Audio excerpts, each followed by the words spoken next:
With that being said, I am going to turn it over to Nathan, who is our presenter for special education tonight. I will. And he's got till 7. We're giving you till 7:30, Nathan. Okay. He's good with time. I gave him a few extra minutes. Good evening, everybody. Good evening. Good evening, Nathan. Want me to stand? No, you're good. Okay.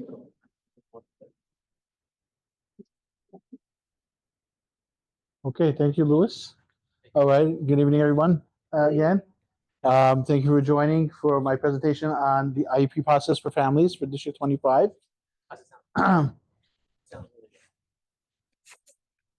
Louis is working? Down is up is it on? Oh, thank you, I got it, okay. All right, my name is Nathan Yakubov. I'm the administrator for special education for District 25.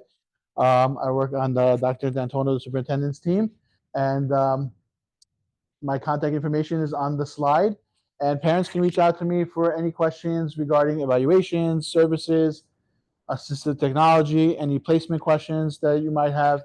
I support our schools as well directly with any special education needs that they might have, but I direct a support for parents as well, so parents should always feel free to be able to reach out with any questions. So tonight we're going to talk about the IEP process, and the IEP is a special education document. So I wanted to start with just a little understanding of special education. And when we talk about special education, that includes services, programs, and specially designed instruction to meet the individual needs of a student with a disability. So students with disabilities who require special education services have individualized education plans, or IEPs.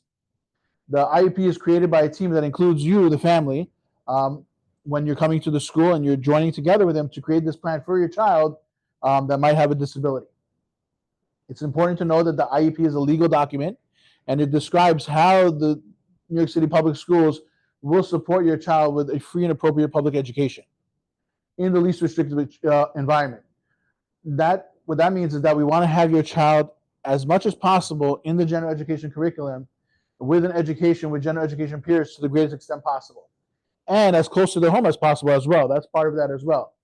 LRE, or least restrictive environment, is a commitment that your child will be in schools and classrooms with peers without disabilities for as much of the day as possible. So that's something that you would notice through that process, is something that the team at your school is always considering. How is this affecting your child's participation with other students in the school, and how we can best support them? Just a short note, there is something called an IESP, an Individualized Education Services Program, and that's for students that don't attend public schools, but we do have students in our district that may attend a private or parochial school, or even some students that are homeschooled. If your child is one of those children and you are concerned that your child needs special education supports, you would go through the same process, and then you might be eligible for an IESP, which would again list the services that your child is eligible to receive to support their education. And some of those services might include related services such as speech therapy, occupational therapy, special education teacher support sets, or transportation. So let's talk about the process in terms of how to get an IEP. Again, just to reiterate, if you want a child to receive special education services, they need to go through this process where ultimately they receive an IEP, which documents the services that they're going to receive. So I started this out with the 3K and pre-K process because it's a little bit different than our students that are in kindergarten through 12th grade, although it's very similar. So it always starts with a referral. If you have concern about your child's development, you can write a letter to your local committee on preschool special education. In the referral, you should say that you're requesting an evaluation. You should provide your child's full legal name. Remember, this is a legal process. And their date of birth. Describe any areas that you're concerned about your child. List any services that your child might have had in the past. Provide your full contact information so that they can reach you. And state your preferred language if it is in English. Once the office receives that letter, they will open the referral, and you will receive a packet from the Committee on Preschool and Special Education. In that packet, you'll get a notice saying that the referral was received. You'll get a list of evaluation sites that can evaluate your child for special education. You'll have a consent form that you'll have to fill out saying that you agree to this process, and information about your rights, as well as a medical form for the doctors to fill out. And just to note, nowadays, most of that is done by email. So I didn't add in the slide, I should add it. It's very important to include your email as well, email address. After the evaluation is done, we get to the last stage, which is the IEP meeting. The evaluations are completed, all the testing is done, and now a meeting will be held. The team, which includes you as the parent as well, will review the evaluation results, share and learn more about your child, determine if your child is eligible for special education services. And after the meeting, the CPSC will arrange those services free of charge to you, for your child to receive those services wherever they may be, whether it's in a daycare, in a preschool, in a pre-K, whatever setting that they're in, they can receive those services. It's important to come to the meeting prepared. Like I said, at the meeting, they're going to be learning more about your child. Remember that when they're testing your child, that's just a snapshot of your child's development. So there's a lot of important information parents can bring to the meeting to let the administrators know about their child and about their strengths and their weaknesses. So on this slide, I just put, because most of our families obviously live in districts 25, 26, 28, and 29, and that would fall under CSC 3. So I put their contact information on the screen. For preschool questions, you would email, and if you wanted to send in a referral, you would email it to CPSC 3 support. And if you have school age questions, that's, if it's an older child that's attending a parochial or a private school, you would email them there, and the addresses are there as well. I have a pointer. Okay. I also put on the side, there is a link to the CSC site on the New York City Public Schools website, in case parents that might be listening don't live in the district, or the school that your child attends is actually not in the district, then you would have to find the CSC that covers that school and reach out to them. Question. Yes. How long does this whole process take? How long does it take? Um, Referral and on time for the referral till the meeting. So for preschool, it's really going to depend on the parent, because a lot of it is parent guided. Because like I showed, they get the packet, they have to choose the evaluation site. We can't do that for them. So a lot of it is going to depend on what the parent does. Sometimes they'll just take it and they'll forget about it. Sometimes they'll go right away and get. In terms of compliance, it should be done within 60 days of receiving that request. So within 60 calendar days, the testing should be done and the meeting should be held. And within 60 school days, they should actually have the services in place. But again, that's if everything is done. And that really depends on the parent. Have they made their child available for the evaluations? Have they reached out to a site? And all of that. So preferable date to submit the referral will be before the summer? Well, summer is always more difficult because so much of the staff is not working. So preschool staff does work in the summer, but a lot of times it's different staff. So I would say definitely if the parent has concerns, it's always best to do it during the school year. Also, it depends on the setting of the child. If they're in a pre-K or a 3K setting, they're going to be able to come observe them in their actual setting as opposed to being in the camp or home during the summer. So it's definitely better to do it during the school year. Okay, so now we move to the process for school age children. Okay, and very similar, like I said, it's right here. Thank you. It's very similar to what we just spoke about for preschool students, but a little bit different. So again, we start with a referral. Parent is concerned, or a school official is concerned. Let's say the principal of the school or the assistant principal is concerned. They can submit it as well on behalf of the parent. The letter should be similar. You're listing the child's information, the name, the address, phone number, contact, as well as any concerns that you have and what areas you're concerned about. One major difference is that this letter actually now goes to your school. So everything really happens in-house. So it's a little bit easier when you're at school age because you're dealing with the staff that you're already familiar with at your child's school. But then again, we go next to the evaluation, very similar to preschool. You'll be sent a notice of referral letter saying that they received your request to have your child evaluated. You'll be asked to meet with the social worker at your school to go over some history about your child, about their development, their milestones, any concerns that you have, the makeup of the family, anything that might affect your child's development. And then you'll be asked to give consent to have your child evaluated. And then they'll do the evaluations. And as you can see over here, after you give consent, you have 60 calendar days to evaluate your child. and the New York City Public Schools will evaluate your child in all the areas of suspected disability. Okay? After evaluations are done, we move over to the IEP meeting. Again, you'll get an invitation to the meeting. It's important that you attend the meeting and provide any information that you feel is relevant for your child. You have the right also to invite anybody that you feel is necessary for that meeting that can provide additional information for your child. At the meeting, the team will review information from the evaluations with you and determine if your child is eligible for special education services. If so, the team will work together with you to develop an IEP, which will document the services that are going to be provided at your school. Students must be eligible for one of the 13 disability classifications in order to qualify for services for school age. We're not going to go into that too much today. I have a brief slide on that. That is one of my workshops later in the year for parents that they can attend to go over all of those classifications. But the student does have to have a significant delay in one of those areas that they fall into in order to qualify for those services. Okay. Like we said, the IEP is a document that is a plan provided for your child to get free and appropriate education in the least restrictive environment. And there's an array of services available to support your child in their least restrictive environment. And over here you see a list of settings that your child can receive their services in. You can have a child who's in general education and not receiving any special education services, or you might have a child with general education and related services. So they're a general education student and they're getting speech therapy as well. Or you might have a child who needs, on top of that, they need a SETS teacher, a special education teacher, to work either one-on-one or in a small group with them.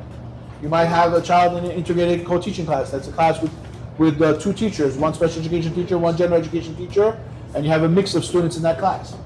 And then you have more restrictive settings where a child might need a smaller class where everyone in the class has an IEP and the teacher is a special education teacher, and possibly even a different setting such as District 75 where all the students in the building are students with IEPs, and it's much more, it's a higher level of intervention in terms of special education.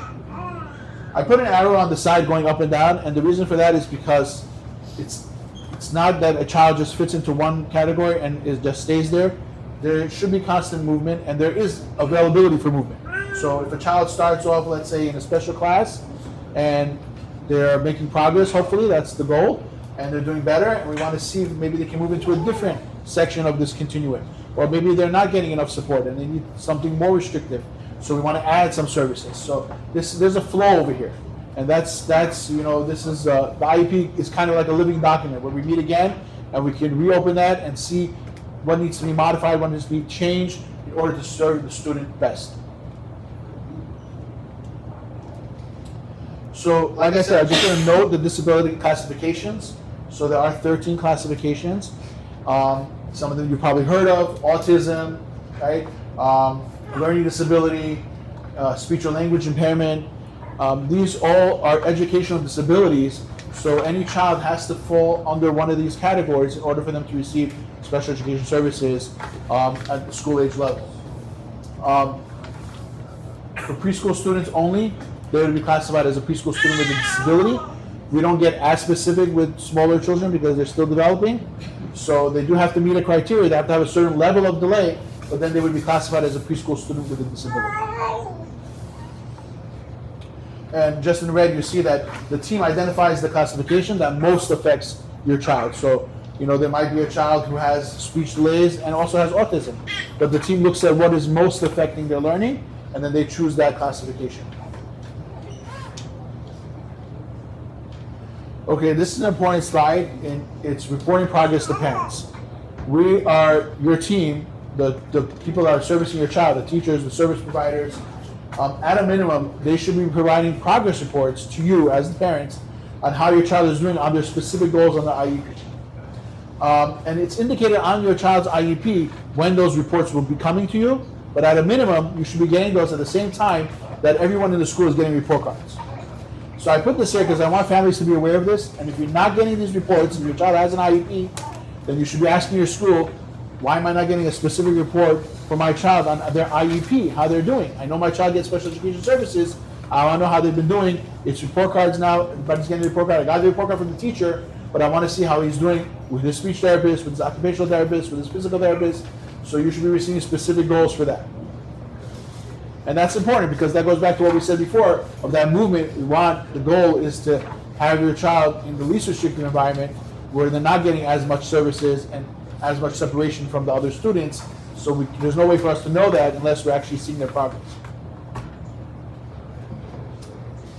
And then we move on to IEP reviews. That same progress is used for yearly reviews as well.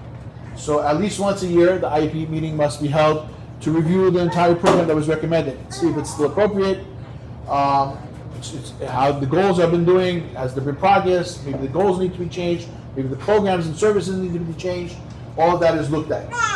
In addition to the required annual review yearly, a review can be requested by the parent at any time as well, from your school or from the CSE to see maybe you're concerned, you feel, oh, my child's he's not doing well, he needs a lot more, or he's doing great and I want to move him out of this. You can request that earlier, you don't have to wait for the entire year. We also have what's called a reevaluation, and those must be completed once every 3 years. Those are a little bit more comprehensive. It's not just a review of the progress, but it might involve additional testing, and that's required every 3 years. And then all those reports will be shared with you. Again, those reevaluations can be requested as well earlier if there's a need for that. Okay. Something else that might be considered at an IEP or for an IEP is assistive technology. And assistive technology does help students communicate with teachers and classmates, helps them do their schoolwork, can help them participate in all programs and activities. And we have a wide range of different assistive technology. It could be something as simple as a laptop for a student who needs help with writing, and so they're working with typing, or a student who has a communication device where they're actually using that to communicate with teachers, with parents, with peers. For that would require a separate evaluation. We have a great department that handles that, very well trained and specific with that. So if you would want that, you would fill out a specific request to have your child evaluated for that. And as parents, I just want you to know, this is a question to ask a lot because sometimes it's not brought to your attention, it's not considered, and as parents we can ask, is there something, especially now in this years, in 2025, 2026, is there some technology that can help my child as well? Okay, it's a good question to ask.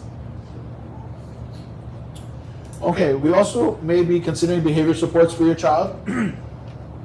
And I just want to note that if we want to consider behavior supports for a child who's having difficulty in school, we would start with a functional behavior assessment. And what that is, it's a data tool where we collect data in order to determine what the behaviors are, how frequent they are, what might be causing the behaviors, what might be helping with those behaviors when they're occurring. So it's really comprehensive evaluation. We do need the parents to consent to that, and your school team will do that. And then based on that data, they might develop a behavior intervention plan, or BIP as you can see, which would include, it would be a written plan of how they're going to address your child's behaviors.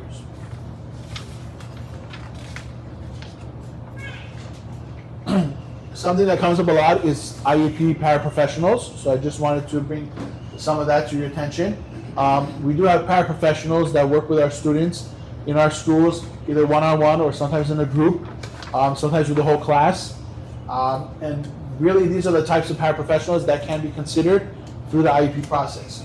You might have a behavior support paraprofessional that's working with a student on their behaviors to support the plan that we just spoke about.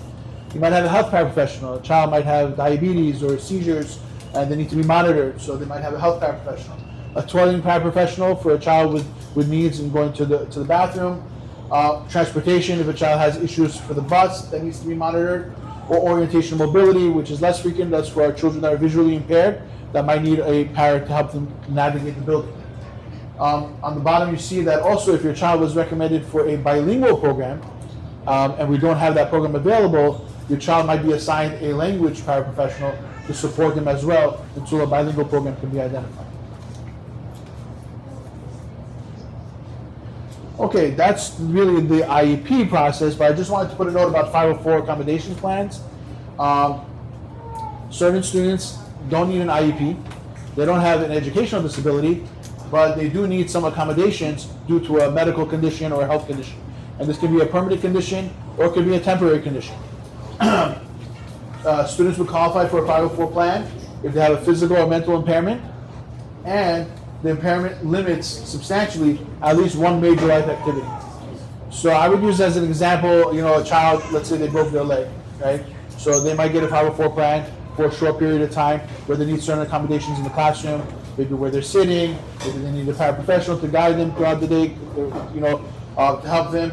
Or you might have something more long-term where the child, let's say, has a medical condition, diabetes or seizures, and they need someone to stay with them, but they don't have a learning disability. So they don't need the IEP, but they do need those accommodations. So your child's doctor would complete the forms for that, and you would submit that to your school. The 504 coordinator would review that with you and have a meeting to determine the plan. You do have the right to challenge any school decisions regarding your child as a parent. Okay, and we have basically two forms of dealing with those challenges. So if you disagree with the decision that was made regarding your child, you can request mediation or an impartial hearing. And the information of how to do that is very similar. I put it on the screen. You can email that to those email boxes to ask for that. You can also fax it in or mail it in, the request. But I just wanted to highlight the difference. An impartial hearing, the one that you see on the right side, that's where you go to an impartial hearing officer who is a third party, right, not involved with the school at all, and they will hear both sides. Some parents you could be represented by a lawyer, or you could represent yourself. That's fine. And then they would hear and see if there were any procedural issues or legal issues that now would entitle your child to a different outcome. That would be an impartial hearing. Mediation is a little bit less formal. That's really working together with your school or with the district. I myself participate many times in mediations with parents, but we do have a mediator. Just not to make any decisions, the mediator just guides the process, and they kind of are the go-between, to make sure that it's amicable and everybody's able to discuss and have their voices heard. But both can come out with a result that would be different than what might have been decided at the IEP meeting. Okay, I just want to say that we do have translation, as you can see from tonight's event. Also, translation interpreter services always available for any IEP meeting as well. Any special education documents that you have and that you want to get translated, we can have that translated as well, including IEPs. So always speak with your team at the school if you are concerned about that, if you need translation, interpretation, or any documents translated, so that you can be a better participant in your child's special education evaluations and meetings. You can always learn more at the New York School's website, the New York State Education website as well, and our district website, of course, always has a lot of information as well, including today's presentation will be there as well. I will be holding again 3 workshops throughout the year for parents to participate in the evening virtually. These topics I think are very pertinent and very important, and they come up every year. And we have different questions and different parents who join. So please feel free to join. The information as we get closer will go out to parents. Well, one is about understanding the IEP. So in that one, we go deeper in the IEP, actually go section by section so you can understand what's on your child's IEP. Tonight we just spoke about the process, kind of an overview of the process of how to get the IEP. But that one in November we'll discuss now what's in the IEP and what you can expect to see in there. We also talk about, in January, we'll talk about disability classifications and eligibility. So what does that mean? Going through all those different things. What does that look like? Autism, speech impairment, hearing impairment, all of those things. And I think for our younger students, this is one of the most important and confusing areas. So that's why I like to have that meeting in March, is understanding the KIP process. That's for our children who are transitioning from preschool to kindergarten. So that's very important. Also, a lot of parents will have questions at that time, and we can come on and discuss that whole process and hopefully clear it up for you. This is just our District 25 contact information, of course. You can always phone or text, email, and we have assistance in Spanish and Chinese. I think I'm just right on the dot. You were amazing. Thank you. I'm gonna give everyone a chance for questions. Any questions? Yeah, okay. That was perfect timing, Okay, thank you. Nathan. Does anybody from the council or from the parents that are here have any questions for Nathan? I do. Go for it. Are you able to sit in on the evaluation, and if no, why not? Okay, as a parent, you mean? Parent, yes. Yeah, so generally we don't want parents to sit on the evaluation just because we want it to be a really unbiased and fair to the child as well. So we don't want, let's say, the parent to give any information that when we're testing the child. We don't want the child to feel like they can't give any information either when the parent is sitting there. But I have supervised testing as well, and there are times where, the parent wants to be in close proximity. So we definitely have rooms with windows where the parent can be right outside the door, look inside. That's fine. Obviously, if the child is getting overwhelmed, the parent can come in for a little while and sit with them as well to feel comfortable. But generally speaking, we would want the child to be tested without the parent there, just for that reason. And my second question is, can a parent request setting if it's not offered in the evaluation? So nobody recommended it in the evaluation? Right. Yeah, absolutely. You should always bring up your concerns at the meeting, and the team will discuss. Generally our evaluations stray away from making recommendations. They want to just present the child, their delays, their strengths, their weaknesses, and then it's up to the team together with you to decide, okay, now this is where the child is struggling. So this is the goal that we want to get for that child, and now what service can we provide to achieve that goal? So that might be sets, that might be a special class, it could be a whole different thing, but that really happens much later than the evaluation, because the evaluation just gives that information of where the need is, and then at that meeting is where you're deciding now what's the goal based on that, and then what's the service that will achieve that goal. So definitely you can leave that up at the meeting. Thank you, Nathan.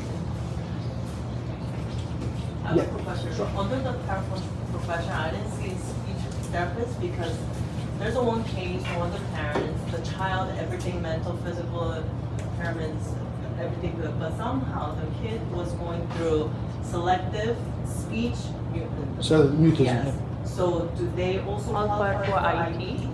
So it depends. It's going to depend because some children can perform even with selective mutism. They can perform in certain areas academically. And all of this is really academic and educational support. So whenever we develop an IEP, the overarching question is what is the educational benefit for the child by these services? So with selective mutism, it depends. If that's affecting their learning to that extent, where they may need to speech therapy as well, that could be it. I would say in most cases, it's probably more of an emotional issue as opposed to a speech issue. So the child may qualify for counseling or other services, but really we would have to look at the student's academic performance and see whether that's lacking, not just a specific condition. And that goes for everything. Like we have a child that's has autism. So we're not going to say to the child, autism now, you're automatically going to get an IEP. We're going to see how that autism is affecting their education and their access to education. That's really what it's about. And if you know how that's affecting them, that's the way we're going to plan out the services. Any other council members have questions real quick?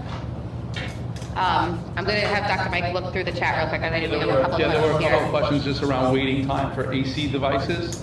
How long is typically the amount of time that a parent should be waiting for a device? So unfortunately, there's a lot of factors that go into the devices because there's contracting issues and they're getting it from different vendors and things like that. If a parent does have, so I don't have a clear timeline on that because there's a lot of factors that would affect that. But if a parent does have a concern, we do have trackers. I am in close contact with the office. So whenever a parent has concern that I've been waiting for a while, where's my device? They should reach out to their school. The school will reach out to me or the parent will reach out to me directly as well. And we can track that and see if there's anything coming or what's happening with that.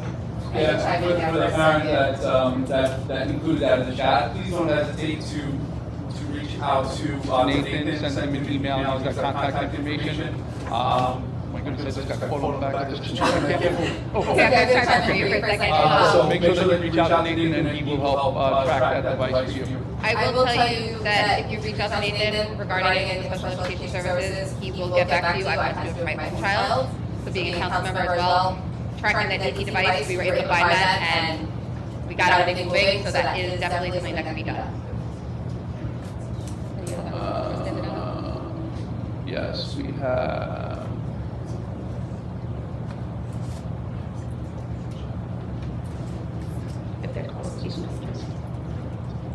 Oh, okay. So if the child medically no longer has the classification of autism because of misdiagnosis, but that's on his IEP, what will happen now with his IEP? So you should bring that to the attention of the team at the school, and they really should look at that again. We do consider medical diagnosis, but that doesn't necessarily define the classification in the IEP. There are certain children that meet criteria for autism when they do the evaluations, the educational testing, but they don't necessarily have that diagnosis from a doctor. Certain classifications do require diagnosis from a doctor. Autism is not. So, but if you are concerned that your child is not autistic or doesn't meet the criteria for that, then that's something you should bring up to your team, and they can reopen the IEP and do some additional testing to see where they may fall. And if they still need support, they may still fall under learning disability, might fall under speech and language impairment. There are other categories that they might fall under, which they require support. So another question was around just the supports for parents and what's what's required required in in schools schools to to make make sure sure that that parents parents know know what what their their rights rights are are as as parents. So we want parents to feel supported. That's why we have this this training in the beginning of the year, and I applaud the CEC for making this part of their plan as well every year. But parents are always feel supported. Schools should be welcoming and supporting parents. As a district, I know that we provide a lot of support to families and to our schools directly. But if a parent has questions, first stop should be the school, to reach out to them, to ask them. And then, if you're not getting the answer, or if you're not sure about the answer, you can always reach out to me as well, or anybody on our district team. There are trainings that are provided throughout the year for parents like mine, but also from other district members that you can take part in. And as well, we do have, at the school level, there are certain students that do require parent counseling and training, and you might see that on an IEP. That has to be recommended for all our students that are classified with autism. So you might see that if your child has autism, and what that looks like, it will look different at every school and based on every child's needs and parents' needs.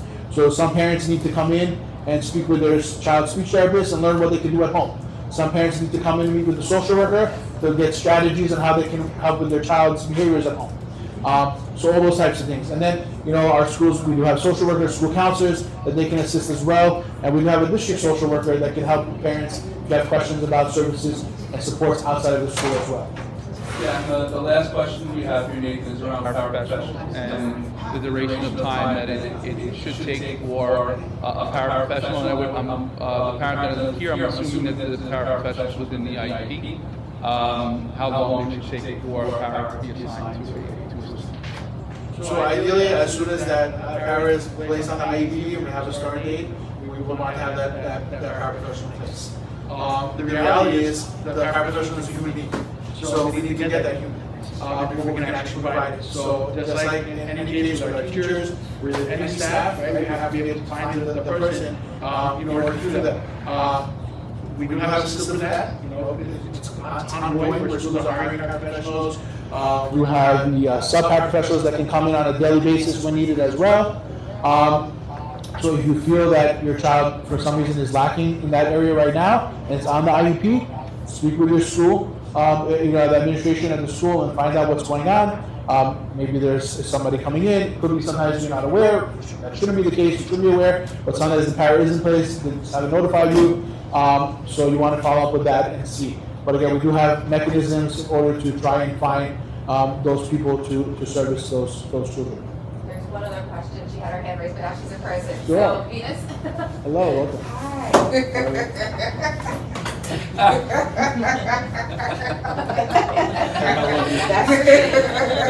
Don't worry, Venus. My question is, I think I asked that actually, I'm really very passionate about the partnerships with CEC and district schools, so that everyone understands the difference.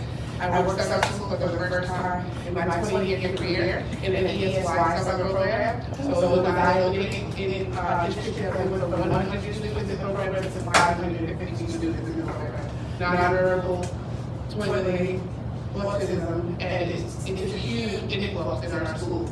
And my strategy, my belief is that the healing is keeping certain students in the general education population because of the role in the district. That's my experience getting that. And I can't understand that there's not enough room in the D75. So in District 25, what's the district's process for referring children in the D75? How do you choose if a student wants to stay in the general education community school district or in the District 75 program? Because there's two different 12.1 in the different settings, and kids can thrive in both, and academically strong children can be involved, and how does this district decide whether they refer a child? And it's a good question. I appreciate that. I want to say the criteria really should be the same across the board because we're all looking at it the same way. Our children, when we spoke about earlier in the presentation about least restrictive environment, right? And I mentioned in the slide, right? That part of that is the community and the proximity to your house, right? So District 75, unfortunately, is not its own school. right? They're in different areas geographically, and a lot of times that really removes a child from the community. So that's definitely something that, because of that, it automatically is not as LRE as a community school setting. So because of that, we want to make sure that the child really truly needs that setting before we go and make the recommendation. What that entails is, seeing the child in their current setting, looking at the progress, looking at their evaluations, possibly reevaluating them to see if there are deficits that cannot be addressed in the community school setting. And then, if that was the case, I can tell you, we have consultations with our teams, myself, our supervisor psychologist. We talk with the teams when they have these considerations, because it is a very heavy consideration to move a child from community school, send them to District 75, but at the same time, we don't want to hold the child back, and as a district, that is not our philosophy at all, to try to hold the child back into community school if they truly need that extra support, and we will guide them with that, and I liaison directly with our District 75 placement office to ensure those placements. So I get those placements, I send them to the schools, share it with the family, and then we get back feedback, do the parents go visit, are they willing to go, do they want another placement? So it's a whole process that goes through that. So we're definitely on top of that. But I also want to mention something that we did last year, is that we actually, with our supervisor psychologist, we collaborated with District 75 for our school teams to have a chance to visit our District 75 schools. So, and I think that's important as a first step, and I think we can build on that for parents to also see the differences, because, like I said, and you said, there are differences, but we want to make sure that it's a valid reason to move the child to one, and we also want to learn from District 75 if something is working there, and this is something I can thank Dr. Mike for, Dr. Ancona, because he's always pushing that idea. If there's something that they're doing at District 75, then we want to know about it. So we've been collaborating with them as well. We've had in the past a joint presentation to staff. Specifically, we had one on targeting from District 75 as well. And we want to build on that and do more of that, because if there's some magic over there, we want to bring it to us as well and support our staff with that, and our teachers. Okay? Awesome. All right? Thank you. Okay, thank you, everybody. Thank you. So, Okay, just one other quick yeah. thing on this.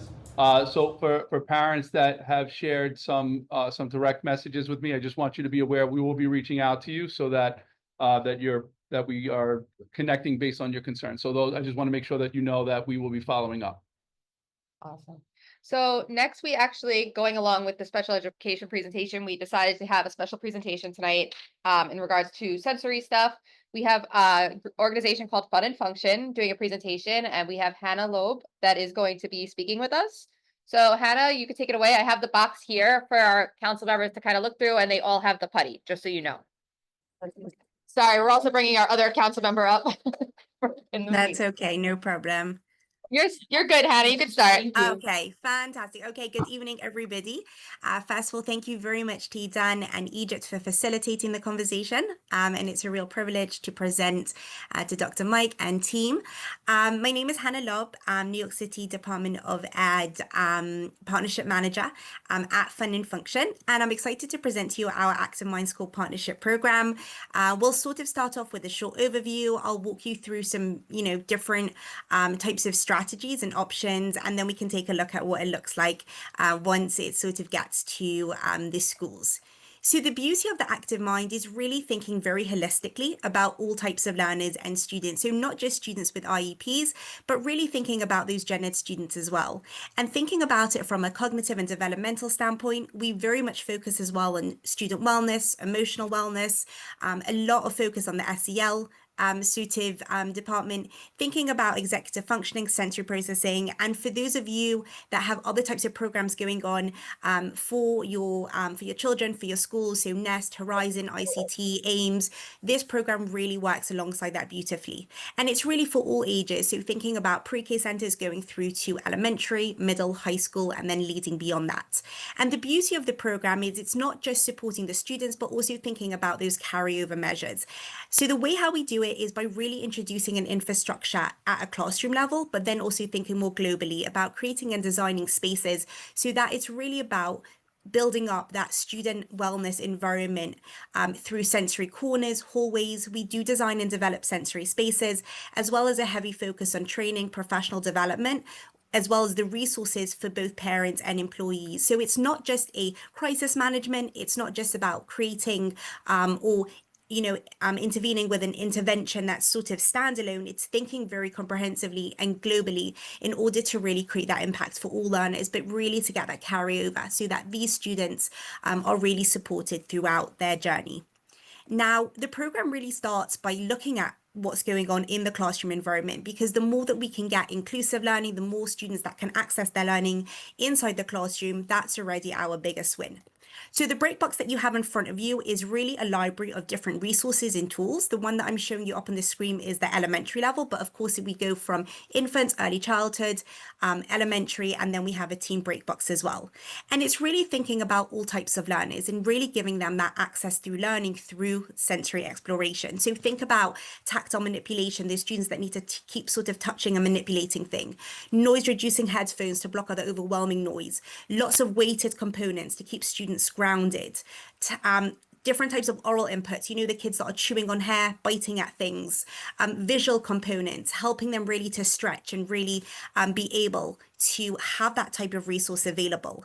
We were also hearing from a lot of administrators at the DOE. They were finding transition time difficult during hybrid learning, busing, and that's when we started looking at portable models as well. So thinking about individual student kits, we do educator kits as well, and then guidance counselors was always coming up time and again, where it was really important for schools to have sort of a guidance counselor's kit or a therapist kit so that we always meet the students where they're at. So we're sort of a step ahead of the game. We're able to access that type of support and always meet the students where they're at in order to really create a safe, wonderful, kind environment that is very, very supportive for all types of learners. Now, in terms of student wellness and SEL, it's very much embedded. The idea is really to help students with identifying emotion, giving them those visual cues for appropriate behavior, and really creating that type of environment that supports that. And that can be done through cognitive and learning skills. It could be done through visual aids. So like, think about distortion mirrors or other types of acrylic mirrors in order to get them in touch with themselves. Depending on the age, for younger students, it could be through circle time elements. For older students, it could be more through sitting and, letting them explore that through games and through different types of avenues. It could be through getting them to move, so gross motor elements, component, and different types of components. Now, I don't know why my marker's on, why I'm highlighting things, but unless that wasn't me, but I do apologize. Okay. In terms of seating, it's always a very big intervention. The idea is really to promote focus, to really gain those students' attention, and always to increase student engagement. However, we're not just thinking about students that need sensory input like compression or movement. We're also thinking about all types of learners. So for some students, it may be through creating boundaries by giving them sort of that closure inside the seating component in order to help them feel safe. For others, ADHD students, they may need wobble chairs to get that movement opportunity, compression. So our most popular, hands down, is that squeezy seat. All the schools that we work with sort of put that on their, it's the first on the wish list because it's a three-way seat where kids can sit on it face forwards and get that compression. They can sit on it straddle like this little girl here and get the movement opportunity, or you can even lay it flat on the floor and they immerse themselves into the body of the chair, giving them that deep pressure hug. And this again would be for elementary, but it also comes in smaller for infants and then larger as well for teens. Thinking about core muscle strengthening with peanut balls. So really making it very, very diverse, and it could be through a lending library. But when we design and develop these tools, they're wipe clean, they're very, very durable. The population that we deal with, both at District 75 and the community school districts, we're dealing with students that are thrashing, throwing things, wetting themselves. And so that's why everything that you see here is really, really safe, durable. But we do also customize in terms of coloring and sizing. So would be very, very glad to sort of start having that conversation and sort of think about what type of input we can put in a classroom type of environment. Now, not every site is always fortunate to build a full-blown sensory space, and that's really where the calming corner and classroom corner idea was born. But another great benefit of designing and developing these corners, it definitely helps to ease out on transition time. So when transitioning becomes a challenge, or if teachers really need to keep their students contained, these students are able to access an in-depth sensory experience inside the classroom environment.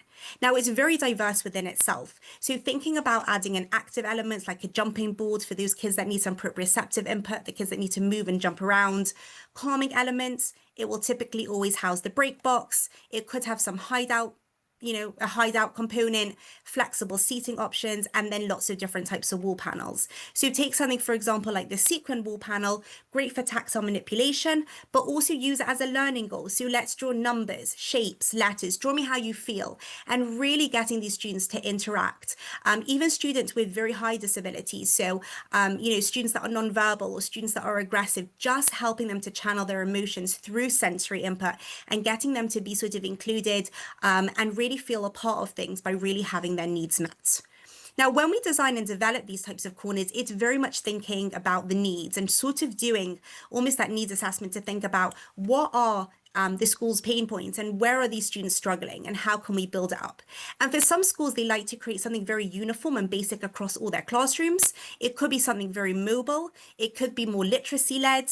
It could be through more active equipment. For older middle school, high schools, it will have more components that are more sort of sophisticated and more appropriate for older students, or it could be more primary and fundamental. So there are lots and lots of different ways of building it up. But when we work with schools, we sort of start to think about what do you currently have in place? What sort of components are you looking for? And then we sort of go up and build these types of corners and think very creatively about how we can really design and bring in those types of components into the classroom. Now, sensory hallways, I don't know how many of you have come across them, but it's something that the DOE has definitely gone crazy over. I would say we've designed so many of them. And that's because it's really almost become an overarching support where the entire site can become very inclusive. The idea started when we were thinking about how do students transition well from sensory space back into the classroom environment. But the more and more we sort of integrate it into schools, the more we're seeing how teachers are also using it as a gross motor support. So students inside the classroom exhibiting some type of, distressing behavior or disruptive behavior, or they may not be able to concentrate and retain their learning, and they students able to exit the classroom, engage in heavy body work. So doing activities like jumping, leaping, squatting, spinning, and then come back ready to learn. So helping them to meet their baseline. And we introduce them to lots of different types of opportunities. So yes, sensory, but also thinking about language enrichment pieces, tactile manipulation, fine motor, cognitive skills, lots and lots of student wellness, social, emotional pieces, noise reducing elements. And as we go and design it, it's really thinking about how does the school function, what type of space, thinking about lots of different elements. So for example, for this school, we weren't able to use the floors. They needed to keep it clear. So using only wall space. For this, principal in particular, they had like a dead end space. So we sort of thought about how do we put almost like a sensory cocoon area and a calming environment. So really thinking very cohesively about what type of, challenges are we facing? What are the goals? And then really integrating it effectively. So it doesn't become a distraction spot. It becomes almost that overarching support that I mentioned in order to help those students get their needs met throughout the day. In terms of sensory room design, we have a fantastic partnership in place with the DOE where we design complementary. We work very, very closely with the schools doing the needs assessment, thinking about the ages of the students, what are their challenges, what does the school's infrastructure look like in order to support it, and how can we really check out the space and think very creatively about how to best use it. And the way we typically approach our sensory room design is from an active, calming, and hybrid standpoint. So active rooms will include a lot of gross motor equipment. You're looking at trampolines, scooter boards, rock climbing walls, slides. Think about lots of vestibular input, helping them really to let out their wiggles. But it can also be mobile pieces, and very often it becomes almost a multi-purpose space where very often OT and PT is also facilitated in that type of environment. And it's always wonderful to get OT's input, PT's input, think about that type of space, and then build up that type of active zone. Calming rooms is more for de-escalation. We are seeing more and more gen ed kids have a need for this space because think about the amount of students that are struggling with anxiety, even those gen ed kids that just need that chance just to realign and de-escalate. And with calming rooms, you're looking at lots of opportunity for them to take that small measure of control. So lighting, vibration, but letting them control that. So think about how they can control the lighting and the space. Lots of interactive pieces that when they clap or raise the decibel of their voice, the products respond to them and really helping them to de-escalate. And especially for those of you that have children or, schools that are also thinking about transitioning students over to middle and high school, that's also where a lot of these spaces come in. So whilst the break box, the corners, the hallways, everything comes for older students, very often the spaces that we explore for teens are very sort of calming led, so giving them that chance to de-escalate. But finally, the most popular, which we see time and again, the deal we go for, is the hybrid space. And that's because it's a fantastic sort of marriage between both active and calming merged together in order to create a very inclusive platform for all types of learners. And by having both active and calming, every student that comes in there is able to naturally gravitate towards the equipment or the area in the space that helps to fulfill their needs. So for one student that may come in very aggressive or very distressed, they may go towards a bubble tube or like a type of compression seat, whereas for another student who's very lethargic, not very reactive, and not accessing their learning, they may need a swing, a slide, a scooter board, some type of vestibular input. But by having a hybrid space, we allow all students in order to really find the type of equipment and then go back ready, equipped and settled in order to learn. Now, with all these resources, be it the break boxes, the break bags, the corners, the sensory spaces, and the sensory rooms, we do explore as well training and professional development. And as a team of therapists, educators, and mums, we're very, very passionate in order to really think about professional development and training, because we understand how education is key, how when our educators are empowered and they have a good footing in terms of thinking about how to utilize the resources, but also how to manage it effectively, that's what really gets us into a very, very good flow. So whether it's through live pre-recorded webinars or online interactive courses where the students and the teachers are able to really gain and the teachers receive PDUs, we do have that in place, as well as a whole host of complementary data tracking tools. We're very focused at data because it's what really informs us. For you on the admin side, in order to pick up what's working well, what may need to be tweaked, what are some of the challenges and how can we change it, but also really importantly to start giving the students the autonomy and the agency in order to start being part of the process. So even for non-verbal kids or for students that are sort of unable to really express themselves, thinking about sometimes as simple as just circling, like, how did you feel before you use the sensory hallway and how did you feel afterwards? Do you see that if a student is presenting self-injurious behavior, once you hand them the break box, are those incidents decreasing? And really thinking very creatively. And once we start working together, we can show you lots more on the website, and all these resources are readily available. You can go and download them today, but just really getting into a very good flow, so that also importantly that parents have that carryover. So the same methodology and the same type of sort of method is really being sort of consistent throughout to really help support our students. Now, we focus very much on elementary, but of course, all these resources come as well. So for early childhood, your spaces will look pretty different, but it's the same type of idea. So giving students the compression, the vibration, visual components, but just, really helping them to access it through a more elementary and sort of a more early childhood standpoint, and for teens as well. Now, a lot of the schools that we work with really start off with that design process, and it's really put together beautifully for them. The way how schools work with us is Funding Function is both a MWBE as well as a sole source vendor, which means that every site can go up to 25,000 with Funding Function.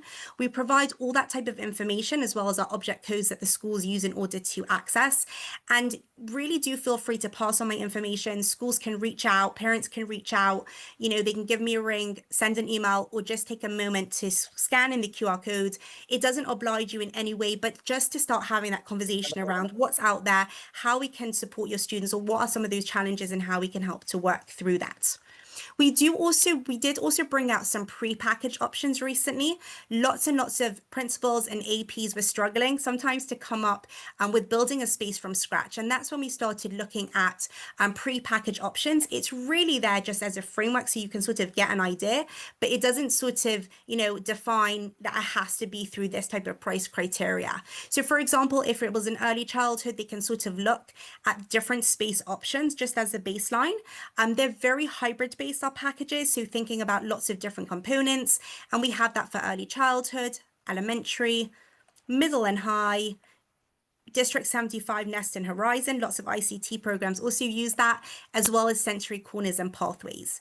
And so, for example, I'll just sort of show you how easy the process is. You would set up a call, we get started on a space, we would work together with you, do the needs assessment, really work together to think about it, and then each school will receive a proposal with a project overview of what's included in that project. as well as their space, so they can really get a feel for everything that's included in that project.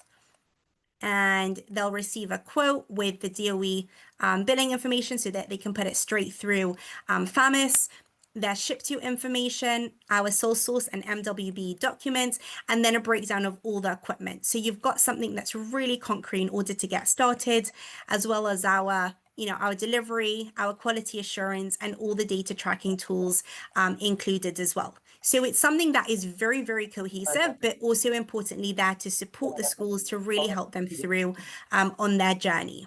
And that would be through any of these types of resources and materials. Now, we were in conversation with District 25, which is very exciting. And one of the things that we were really talking about was helping students through the wellness piece. So how do we incorporate lots of social emotional tools to get that conversation started?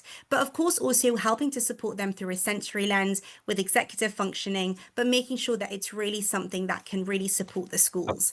And so these are some different ideas that we came up with, just again as a baseline, but it can be built upon. This would be sort of your social emotional type of space for elementary, very basic, low budget, but just sort of, you'll sort of notice how the components really come together in terms of, different types of visual components, the acrylic mirrors, some spot markers to get them moving. As we sort of went on, we sort of made them a little bit more sort of robust. So adding in as well seating components, the break box, LED sand tables. And we can work together with you. For some schools, they like to just like handpick equipment. So they'll reach out and say, right, Hannah, we have, sometimes it's lovely, like the PT is stepping in and we're putting together a space, or we already have these components. I always tell our schools, like, let me know sort of what you have already. Let's capitalize on it and build it up. But just thinking very, very strategically about how we can build up some of these environments. And then also importantly, thinking about middle school and high school. I hear time and again from all the schools that we meet with how there's such a vacuum when it comes to middle and high school. So just thinking again about how we can bring those components, helping them to communicate efficiently in order to learn. The idea is not just to give them that sensory input. The idea is to get them into the classrooms, to get them to learn, to get them to be safe and happy and fulfilled and looked after. So really getting those key components in order to really help our students, to support them and to encourage them and to feel safe and secure in the type of environment that's available for them. So that's just sort of a sneak peek. I know I've thrown a lot of information at you in a short time.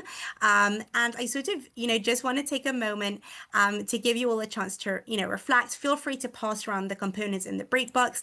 And then if anybody has questions, or if you wanted a bit more information on a specific concept, do feel free to let me know and we can sort of go through that, or, we can spend some more time on that if that would be helpful.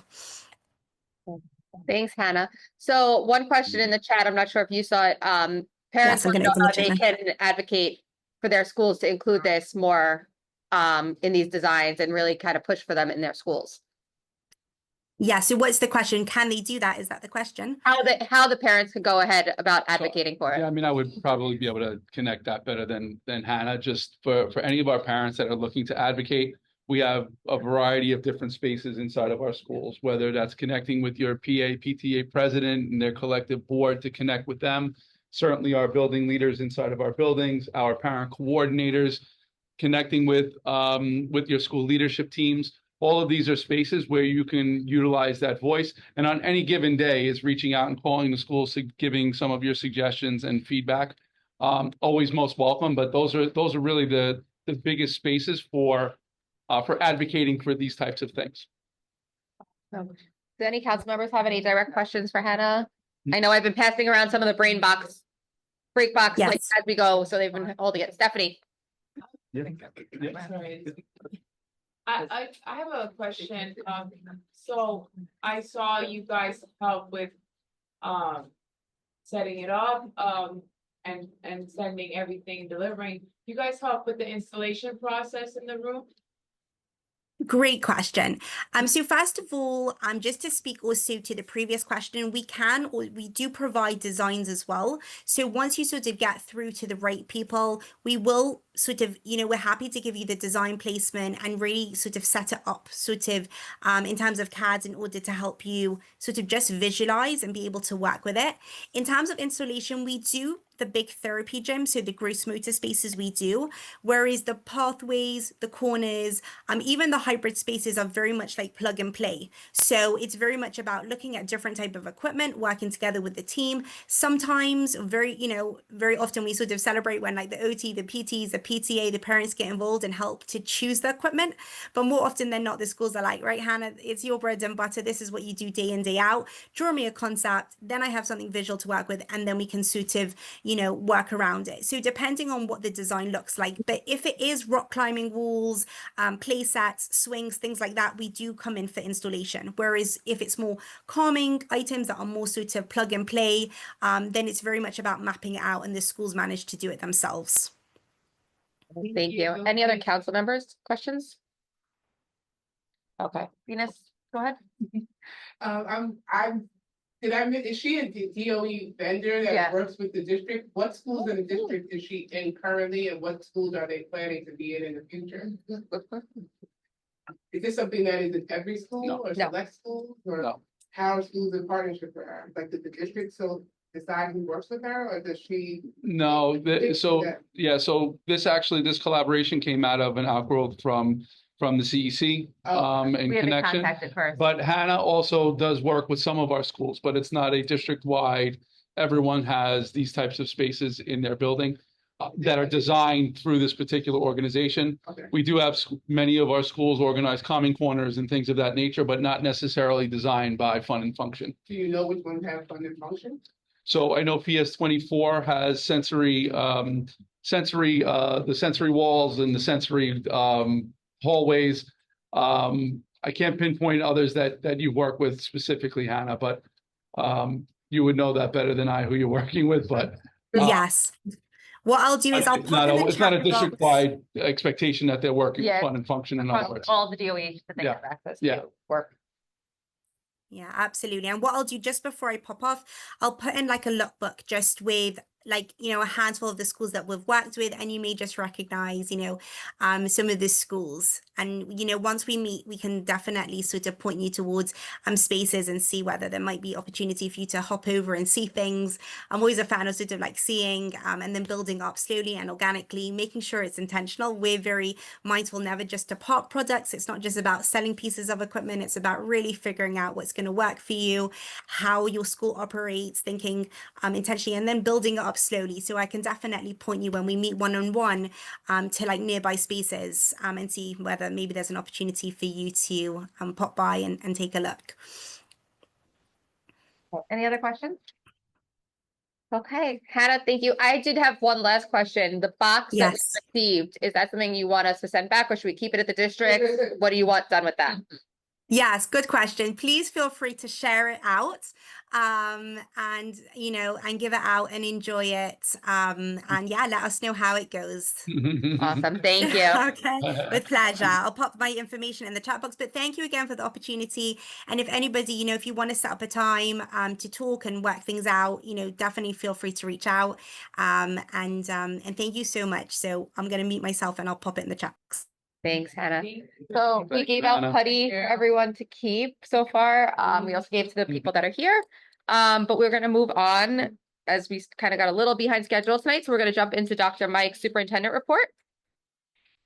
Sounds good. Good evening, everyone. There you It's go. good to see all of you guys. Get myself situated here. Tell me when. I'll give it to you. What's that? I got your timer for you. Oh, my time. Oh, my goodness. You'll have a This is reminder. honestly, in general, I never feel stressed, but a timer stresses me. I'm putting it next to me. A timer stresses me. I'm not gonna lie. How long did you get me? No, it's okay. I will manage under this time 60 slides. time pressure. So I do have quite a few slides for you, but I will minimize what I do say, and some of the things that I don't talk about tonight, I'll talk about with you guys in October. Perfect. But first and foremost, welcome back, everyone. We are here. We're in September. School year has started. I'm hoping all of you guys were off to a great start in your own buildings. I had an opportunity to visit many of them over the first few days. And, from school to school, just so pleased with the efforts of our building leaders, the efforts of our staff, the efforts of our parents, and just as importantly, the efforts of our kids to make the first couple of days something that was really, really quite productive and supportive of where we want to go this year. And you'll see on the first slide, it's let's get stronger in 2025-26. So the goal is to get even better than where we were. That's always going to be the entry point for me, is how do we do better than where we were the day before is always my context, and thinking about things through the lens of current reality. So what you're going to hear from me today, just the welcome back, and share a couple of slides with you about that, this notion of connection before content.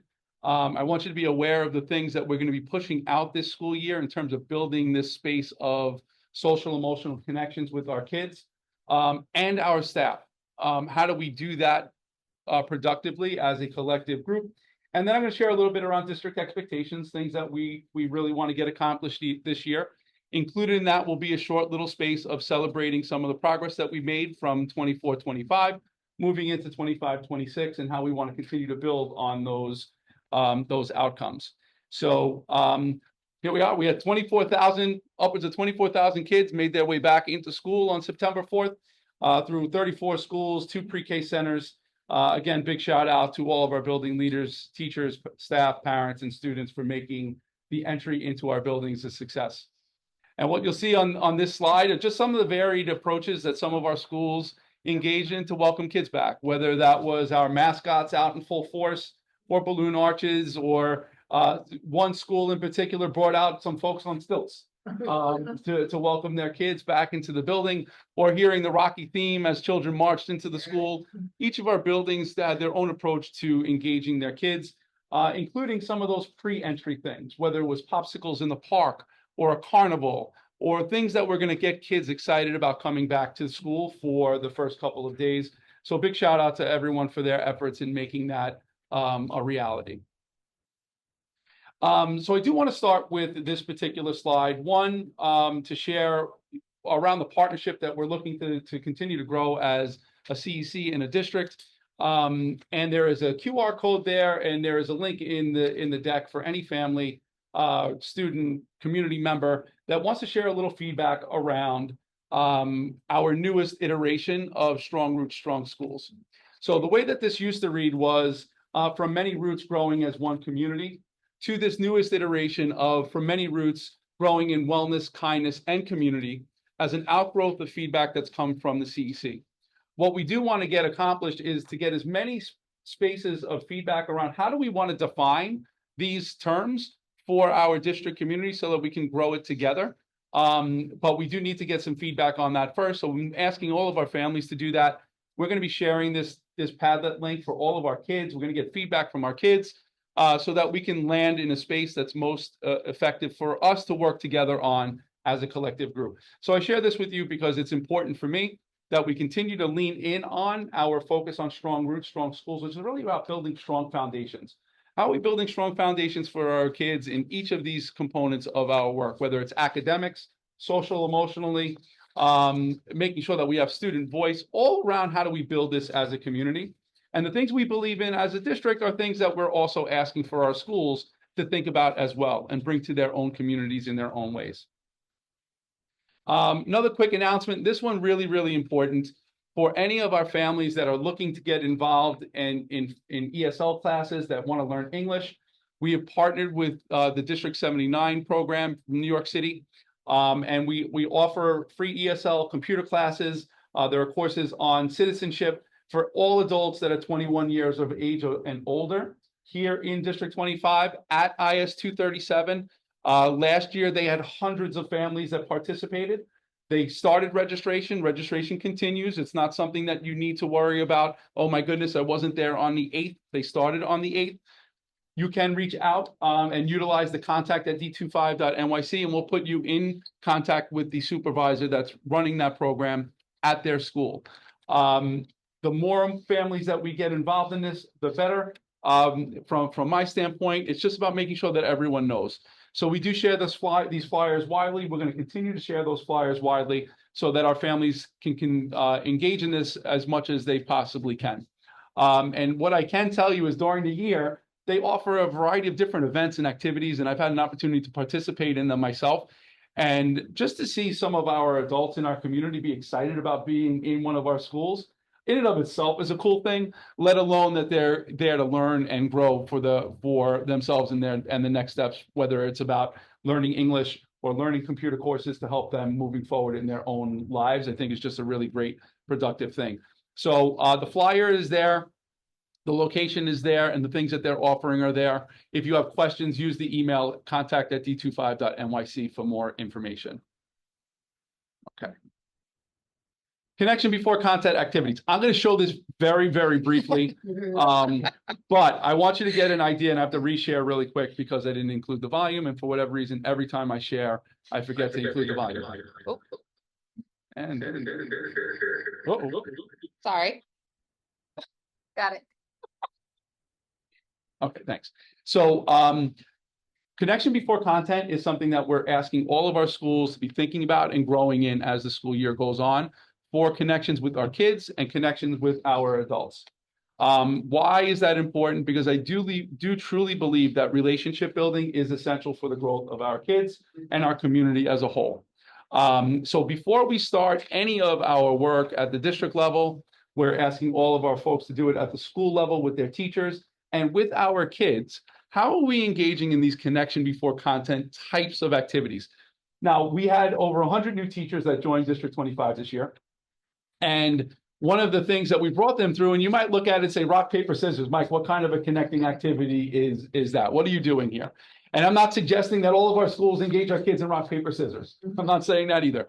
But I want you to get an idea of, and I'm hoping the volume works in this. Want you to get an idea, and of course the volume is not working. Hold on. Let's see if we can get this going. Sure. What's He that? shared Yeah. sound, yeah. Is it because I'm not on? No, shouldn't have anything to do with that. Well, at any rate, I'll just quickly talk you through it.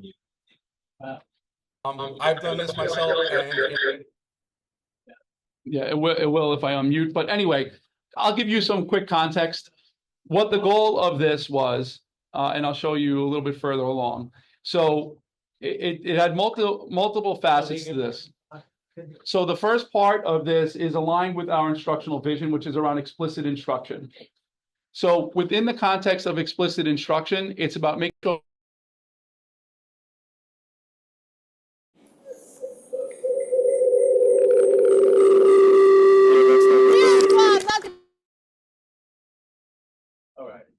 It's okay. We'll that we're manage. providing clear directions for our students. In this case, it was the teachers. For us, it would be with kids, so that they know exactly what it is that's expected of them. That's the first part of this. But the other part of it is, and what Diana from our team really emphasized in this space, and I just want to show you without the volume, what she emphasizes in this space is once someone won the game, all the other folks became the person's cheerleader, that they were there to support their colleague inside of this space, that it wasn't about me winning as much as it was we're coming together in community to learn about one another.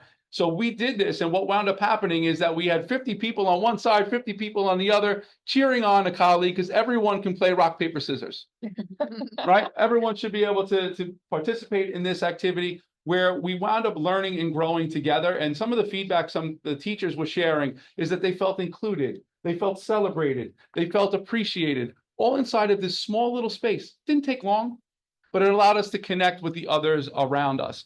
So it doesn't have to be a rock, paper, scissors activity. It could be anything that allows us to promote conversation. Now, just because of interest of time, and certainly not wanting to hear myself in the background at all with my voice. While you're doing that, just so you guys know, that was all the new teachers that had started this year. Yes, Dr. Mike did share that. we had over 100 folks there. But for today, and for interest of time, we're not going to necessarily do this today, but it was an activity I was going to ask you to do, just with your neighbor next to you, just to identify one of these conversation cards. sharing out what it is from one of these conversation cards that that for you strikes home for you, so that we can also grow in our own space of community here as a CEC. But I will just give you one that I did share at the DLT. It is a little bit of a silly one, admittedly, but I will share it with you because it's outside of my character a little bit. So the one that I just landed on just for fun, if you could be in a movie, which one would you be in and why? So I was a very big fan of Ferris Bueller's Day Off when I was younger. Mostly because I can never pull off what Ferris Bueller did in that movie. There was just no way. So the fun side of that is something that I said, you know what, I would like to be a little bit like Ferris Bueller. Quick on his feet, thinking about how he can get to that next layer of stuff. Very mischievous. Kids, if you're listening, not Ferris Bueller for you.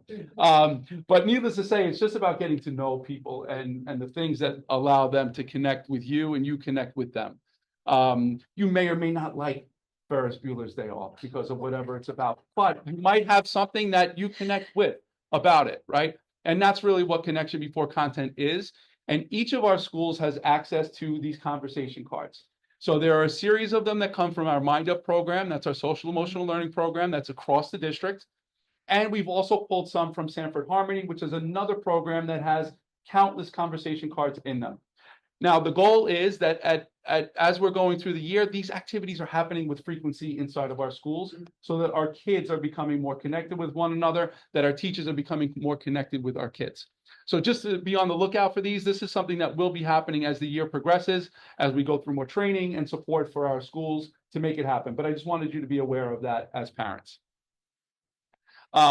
District-wide expectations. So in alignment with Stronger, you're going to hear me consistently refer to the importance of data and how are we connecting with data to make really strong decisions. So things are always going to be connected to the Strong Roots theme.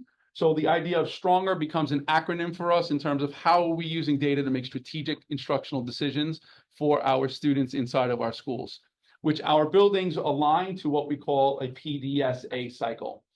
Those are plan, do, study, act cycles that we're looking at the information with the idea of how do we get better. So this whole idea and this whole framework is something that all of our schools are mindful of as we go through the school year and we plan out our next steps. Reading programs, I just want to make sure that all of you are aware of them. Not everyone here was part of CEC, so I do want to make sure that you're aware of the core programs. Integrity, phonemic awareness. For phonemic awareness, this is something that every single one of our elementary schools participates in. This is for our kids to understand the sounds that those letters make. Really, really, really important. Happens across our early childhood grades, K to 2. Foundations is our phonics-based program. This is happening again across every single one of our elementary schools in kindergarten through 3rd grade. HMH Into Reading is our program for grades K to 5. Into Literature is for grades 6 through 8. In mathematics, we are in the process of a transition here. So this year we are adopting Amplify Mathematics in grades 6 through 8. That is going to be across all of our schools that serve children in grades 6, 7, and 8, including our K to 8s and our middle schools. All will be using Amplify Mathematics. Over time, we will eventually be transitioning to Amplify Mathematics across our other grades. Right now, it is primarily a middle school entry. However, we do have some of our schools that are departmentalized in grade 5 and grade 4 that will be utilizing Amplify so they can begin working through what this program offers and how it can support student learning. The largest other program that we use in our elementary schools is Envisions. We have a couple of other schools that pilot iReady and one other that uses Eureka. My goal is to eventually get us all through a common lens, much like we did with the reading program, so that when we're engaging in conversation, we're having a common discussion around the work. Passport to Social Studies is something that's being used across our schools to support social studies. Civics for All is the companion piece, which we are heavily invested in. We are a Civics for All district. All of our schools engage in Project Soapbox. Goal that we're also engaging in take action projects so that and I'm giving you a goal ahead of time, trying to combine some of these things, that our goal for our district is that by the end of the 8th grade, all of our students have had an opportunity to earn 1 point toward the seal for civic readiness, which is something that you earn by the end of high school. We want them to leave our middle schools with earning 1 point towards that. And that's something we're going to be working on as a district. And then Amplify Science is our science program. Assessments in terms of screening at the beginning of the year, there are 3 windows. Just so you know, I engage the district community in a state of the district during these windows. So when the window closes, you're going to hear from me in terms of what's the performance of our subgroups here in District 25. That happens on a routine basis. Why? Because I feel like you need to know where we're at as a district and what it is that we're going to be doing next as a result. So you're going to see that 3 times a year. At minimum, I tend to get a little bit aggressive with my data information, so you might see it more frequently than that. But K-2, 3 times a year is a Cadence assessment to support our reading analysis. 3 to 8 iReady reading is something that's being administered across our grades. K-8 iReady math assessment administered 3 times per year. And then grade 8 algebra, the Algebra 1 regents, we do not use iReady. We use MAP because that assessment right now is a little bit more aligned to the Regents exam than the iReady assessment. So therefore, we use MAP, gives us a little bit more info around how our kids are performing against those standards. Now, why is that information really important? And this ties into one of our district's goals and expectations is around the space of MTSS. So MTSS is an acronym for multi-tiered systems of support. It's used frequently. You're going to hear that language frequently in your schools. Basically, what it means is that there are 3 tiers of support. Tier 1 is something that every single child in our classrooms is expected to receive, and that's a high-quality instructional experience inside of our classroom. Tier 2 are for children that are falling outside of what we call that sphere of success. They're not necessarily reading on grade level. There will be children in our district that fall into this space. What we are asking all of our schools to really reflect on and engage in is their tier 2 interventions. So we've identified 3 tier 2 interventions. They're not the only ones. There are 10 that we've identified at the city level. We've identified 3 so that our kids are receiving access to interventions across grades K through 5, as well as 6 through 8. In K through 5, the interventions we've identified is Sound Sensible. Sound Sensible is an intervention program that really targets those basic foundational skills, like the phonetics in terms of the phonemic awareness. If they're not getting all they need from Hegarty, this is a resource that we can adopt, that we've adopted to support that. Spire builds inside of phonics, as well as building up the ladder, helping our kids eventually get to the point of comprehension. And Phonics for Reading also does that, supports primarily the kids in grade level 3 and up. We've also adopted rewards for our middle school, Just Words and Phonics for Reading, as well as resources for our schools to engage their kids in. So 4 times a week is something that we've asked all of our schools to organize within their program for children that are currently falling outside that sphere of success. Building leaders will be reaching out to our families of children that do need some of that additional support so that they are aware of what's going on. Now, tier 3 is the most intensive. This is for children that are really struggling significantly and need more intensive support. So you'll see in terms of the range and the ratio, we try to make sure that this is something that we reduce the number of children to staff so that those kids are getting really, really as close to that individualized support as possible inside of this final tier. Again, still using those tools that I just mentioned. And lastly about this is around the progress monitoring, making sure that we're not only giving these particular tools, but we're measuring how kids are growing over time. We have an added emphasis on this component this year so that we can continue to elevate the learning from any of those opportunity gaps that we see that our children have. Okay. Now, what does this mean in terms of overarching priority for the district? Something that we're going to be impressing upon all of our schools. And there are 3 words that our schools are really connecting with, and that's consistency, coherence, and belonging. Last year, and I think I probably mentioned this at the CEC meeting at one point, that when we think about this idea of trajectory changing schools, that we want to change where we're at, there are three layers, three words that really contribute to that. One is consistency, one coherence, one belonging.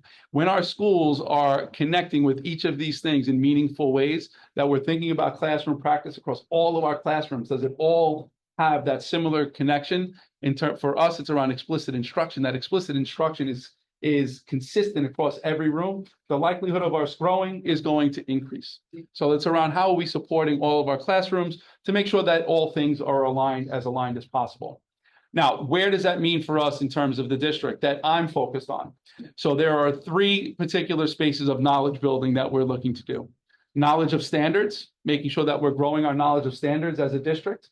Our knowledge of our kids, what does the assessment data say?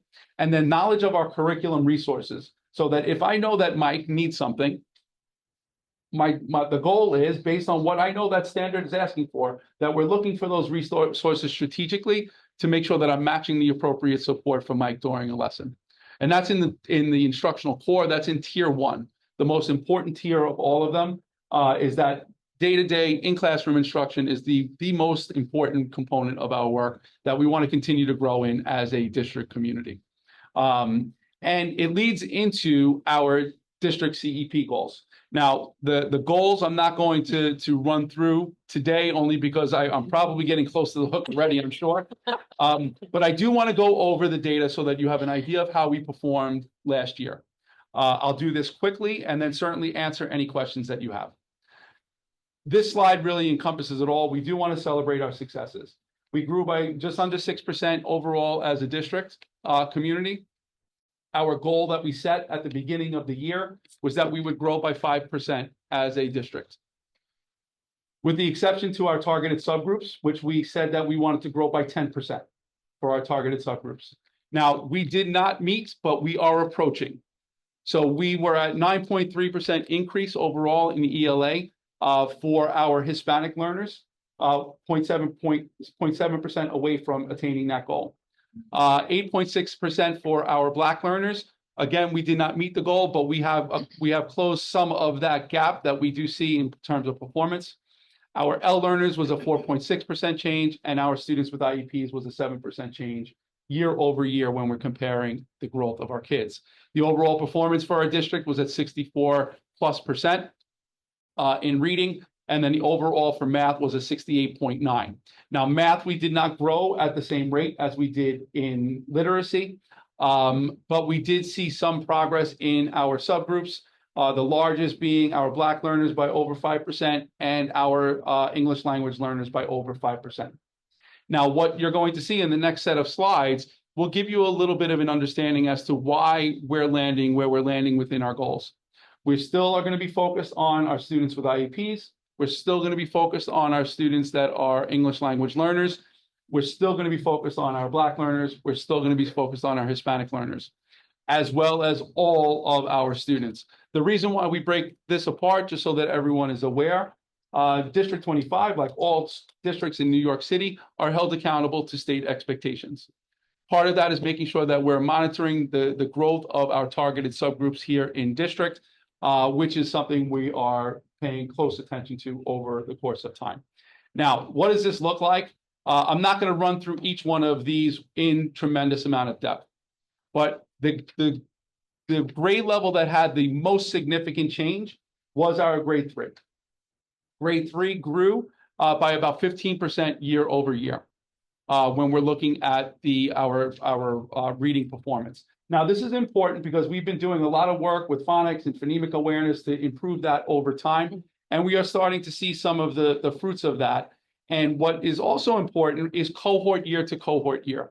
So in grade 3 last year, we were at 51%. In grade 4, that same cohort was at 62%. So there was progress across the cohort years as well as within grade level. Now, we do have some grade levels that did not necessarily grow at the rates that we're hoping for, but we have made progress, which I'm happy about and proud of our schools for the growth that they have made. All of this is always knowing we have to do better, right? But it is important to celebrate the small growth that we've had and the big growth that we've had when we see it. So what you will see here is a pattern of improvement, with the exception to grade 7. Grade 7 is the only grade where we didn't necessarily see that significant changeover from year over year, but you do see it cohort year to cohort year. So when the children were in 6th grade, you see progress in, oh, am I ready? Oh my goodness, I'm done. I'm almost getting the hook. All right, so I'll just go through a couple more slides, I promise. A couple more slides. I promise this will be a couple more, and that's it. Yeah. So the two groups that I also want you to be aware of, our Never L's and our Ever L's. Never L's is a group of children, which sounds logical, that have never received services for being an English language learner. Our Ever L's are children that were L's and no longer are. The performance of our Ever L's across the district is 82%. So that means that children that are testing out of English language learner support are performing at higher rates than any other child here in district. They are at 82%. Our general population is at 74%. So that is a positive, but I'm going to show you the reason why L's are a huge important part of our work. We have over 6,000 English language learners here in the district. When we look at the performance of our L's that are still L's, and I want to remind you that L's get tested 1 year after being here in our school system. 1 year after being here in our school system. So yes, we're excited about the idea that many of our children that are Ever L's and Never L's are performing well, but we have, and I'm going to go straight to that particular one. Here is why we are paying attention to our L population. We have over 3,000 tested L learners. The overall performance for our L's is 14%. Right? So you might look at that and say, Mike, oh my goodness, comparatively speaking. And the answer to that is yes. And for real reasons, right? You know, they're still, our L's still learning the language, we're still building, there's still a lot of work to do there. My goal is to try to accelerate that as fast as we possibly can. Now, what research calls for is that the English language is mastered within 5 to 7 years of service, right? We want to reduce that as much as we possibly can for our young ones that are inside of our schools, because I don't want them leaving middle school not ready for high school. So our goal here is important, and where we're attacking this is for our what we call a standalone English language learner program. So all of our L's that are entering and emerging are required by law to receive 8 periods of English language learner service. 4 of those periods are intended to be what they refer to as standalone, meaning that they're getting foundational language skills and development that for all kids that are entering and emerging. Our target this year is really building all of our kids that are entering and new to the English language as fast as we possibly can, so we can get them into books as fast as we possibly can, so that they can start navigating the complex text as a 3rd grader when they come here in the 3rd grade, or the complex text as a 4th grader when they just arrive as a 4th grader. That is no easy feat. I'm not going to suggest to you that this is an easy area that we're focused on, but we have to as a district. So that's why you're going to see an added emphasis on this as a district community, and why we're going to continue to pay attention to this subgroup as a district community. We are functioning and working through a pilot program. I'll talk to you more about that in October. That is supporting our standalone English language learner students. That is something we'll be monitoring progress on throughout the entire year, because we do want to get this right and escalate and elevate performance as much as we possibly can, so that our kids have access to the English language as fast as we possibly can. The others are all here for your information. It's going to detail the performance of our Hispanic learners across grades. You're going to find a similar pattern for our Hispanic learners as you did for our all student subgroup. Couple of significant things here. We not only improved by 9% for our Hispanic learners, we also reduced the number of children that were level 1 by over 9%. So we're seeing a significant amount of movement for our Black learners, grew by 8.6, but we also reduced 10% of the number of students that were at level 1. So these are all significant data points that we need to continue to capitalize and improve upon as a district. Similar type of note, and I know I'm going over, I'm sorry, I promise I will stop. Mathematics are all learners. You'll also see here, but this has remained relatively flat. in terms of growth over time. The one grade that did improve year over year were our third grade learners and our eighth grade learners. Now, our eighth grade learners is important for all of you to know. 1,300 of our children take the Regents.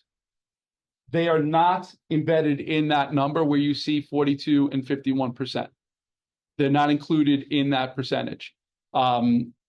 It's a different assessment, so they're not included in terms of the overall performance of the grade, which is why it looks so much different from the other grade levels at 70%. Overall, as a district, when I look at just at my schools that we supervise, we are about 0.3 away from 70% as a district, which is a good thing comparatively speaking, but we need to do better. And that's always going to be our goal. So I will end it on that, and I will come back to all of this in October. I know that if I keep going, We're this gonna be here will. all night. I do have another 20 slides, guys, so I will keep them for the next meeting. But if Anybody have anyone any has any questions about what I shared, before we move on? Yeah. Subject of language learners, I think it was just a few days ago that the comptroller put out a report about school districts providing services to English language learners, and found that a lot of them are not in compliance with essentially requirements. And it sounded like a lot of that is an issue of resources. Do you think that District 25 does have the resources? So one of the things that I am so fortunate, I have an amazing team. And what I can tell you, if you look at compliance rates across New York City, District 25 is at the top in almost everything. And the reason for that is what I do say to my folks, and they laugh at me, it's funny but serious at the same time, is if I get a report back that shows that we are not at the top, my response is, why are we not one? Why are we not one? And the reason, and what that basically results in us having 98, 99% compliance rates. And the spaces that we don't, it's because a teacher just went out on leave and we just have to replace them in those short term. But all of our schools are fully staffed to provide English language learner service across all of our schools. That part of it may be in other places, but not necessarily here in terms of support. Yeah. Any other questions? Awesome. Okay. Thank you, Yeah. Dr. Sorry. Yeah, no, listen, I know. I'm going to make my president's report really quick. I just wanted to really quickly have each council member introduce themselves. And if you are a position, please let everyone know, because I know over the summer we didn't really have many people here. So I'm going to I'll start, and then we'll kind of go around really quick. Just make a quick introduction so everyone knows who we are. So my name is Eden Rubenstein. I am the president for this year. I'm a returning member of the CEC and was president last year as well. So I'm excited to be here again for another 2 years. Your turn. Oh. Hi, I'm Angela Harris. I'm a newly elected member and honored. I'm hoping to get a lot done. I am Stephen Kendall. I'm the borough president appointee to the council and a parent of a student in District 25. I'm really excited to work within the district. I was a student of District 25 as a kid, and being back here and serving it is really important to me. Thanks. That's cool. I know that one. Okay, Christine. Christine Hong, I'm also newly elected. I have a first grader and now a pre-K this year in District 25, and I also grew up in District 25. So it's interesting to see that things are different and yet the same. Yeah. Awesome. Hi, good afternoon. My name is Stephanie Clado. I'm newly elected recording secretary. I'm a parent to 2 girls in District 25. I'm also on the PTA as secretary. So I'm trying to get really involved. Hi, I'm newly independent elected, and it's my first time. So I'm getting to be familiar with everything. Perfect. Thanks, Amy. Lovely evening, everyone. I'm Fabiola Abraham, second vice president. New to this, but true to this. I'm just looking forward to supporting this district and just being their biggest cheerleader. I'm Shauna Williams. I'm also new this term, and I'm treasurer. I have an elementary schooler and a middle schooler in the district. Hi, my name is Donna Lee. You can call me Shirley. That's what you pronounce. I'm a returning member of District 25 CEC. I'm an outcome of District 25 education system as well. I graduated PS 21, junior high school 189, and Bayside High School, except Bayside High School. But yes, I'm honored to be here. Like Dr. Mike told us that we do have amazing team in this district, and I believe that as together we could accomplish something greater for our kids, our students, and also being a bridge between parents and the education system in here. Thank you. Hi everyone, I'm Mason Lu. This is my first time to be the CEC member and of the District 25. I'm also the PTA of the PS 244 as the co-president. So glad to be there. I just came back from China. I still have the time back. Sorry. Welcome. Okay, so we're gonna move on to public speaking. Was there anyone in the chat? Okay, Joe, you have anything? Hi, everyone. Well, Okay, we'll get them. Oh, it's Lamar. I'll get them. welcome, everybody. You stole my thunder in terms of the CEC. I was the district rep for 12 years, retired, but I am working with the UFD, special assistant to Michael Mulgrew, Mary Vaccaro, and I go around to schools. And one of the things about education, and you see it, we get a bad rap, New York City, because some of the schools are doing excellent. And one of the things why we do so well is because of parent involvement. And when you see some of the schools that aren't as well, it's a lack of parent involvement. And one of the things with the SLP and the district leadership teams and CECs, this is what makes it really, really good. And one of the things I'm disappointed in Dr. Mike, I'm not going to mention PS 20, is that I'm sporting my athletic shirt with all the 60 slides. You didn't mention anything about the incredible work Diana Stein is doing with the sports. And all summer long, she's texting me with dates and things that are happening. I'm excited about flag football. We've been doing basketball. I started the league some 30 years ago. And it was started with 3 schools. We have every school involved, and no other district could say that. And it's an outlet for the kids. Not everyone plays basketball, but now there's flag football. There's the cheerleading. There's so many the bocce that I'm looking forward to, and I have to put a whole calendar aside because it's so important. But I want to thank you guys for the work that you do, because that is the key. The last thing I want to mention is about when you were mentioning, Dr. Mike, about the various curriculums. It takes time, and you know, HMH, they said that in the year 2 things would improve, and hopefully, who knows what happens in the next election. And the chancellor, she's been great. She really is, and she saw that the illustrative math was struggling, and I was a point person to that. And in midstream, we're changing, but I think the programs are really working well. When I go into our schools, I'm so proud, and I tell each and every person when I see them, parents, when they talk about schools, I said our elementary and junior highs are top of the line, and we have some very good high schools as well. So I also want to commend you, Eden, about last year. At the end of the year, it was a phenomenal night. Thank you. It really was, and not because Dan Flaxman got my but it was so organized.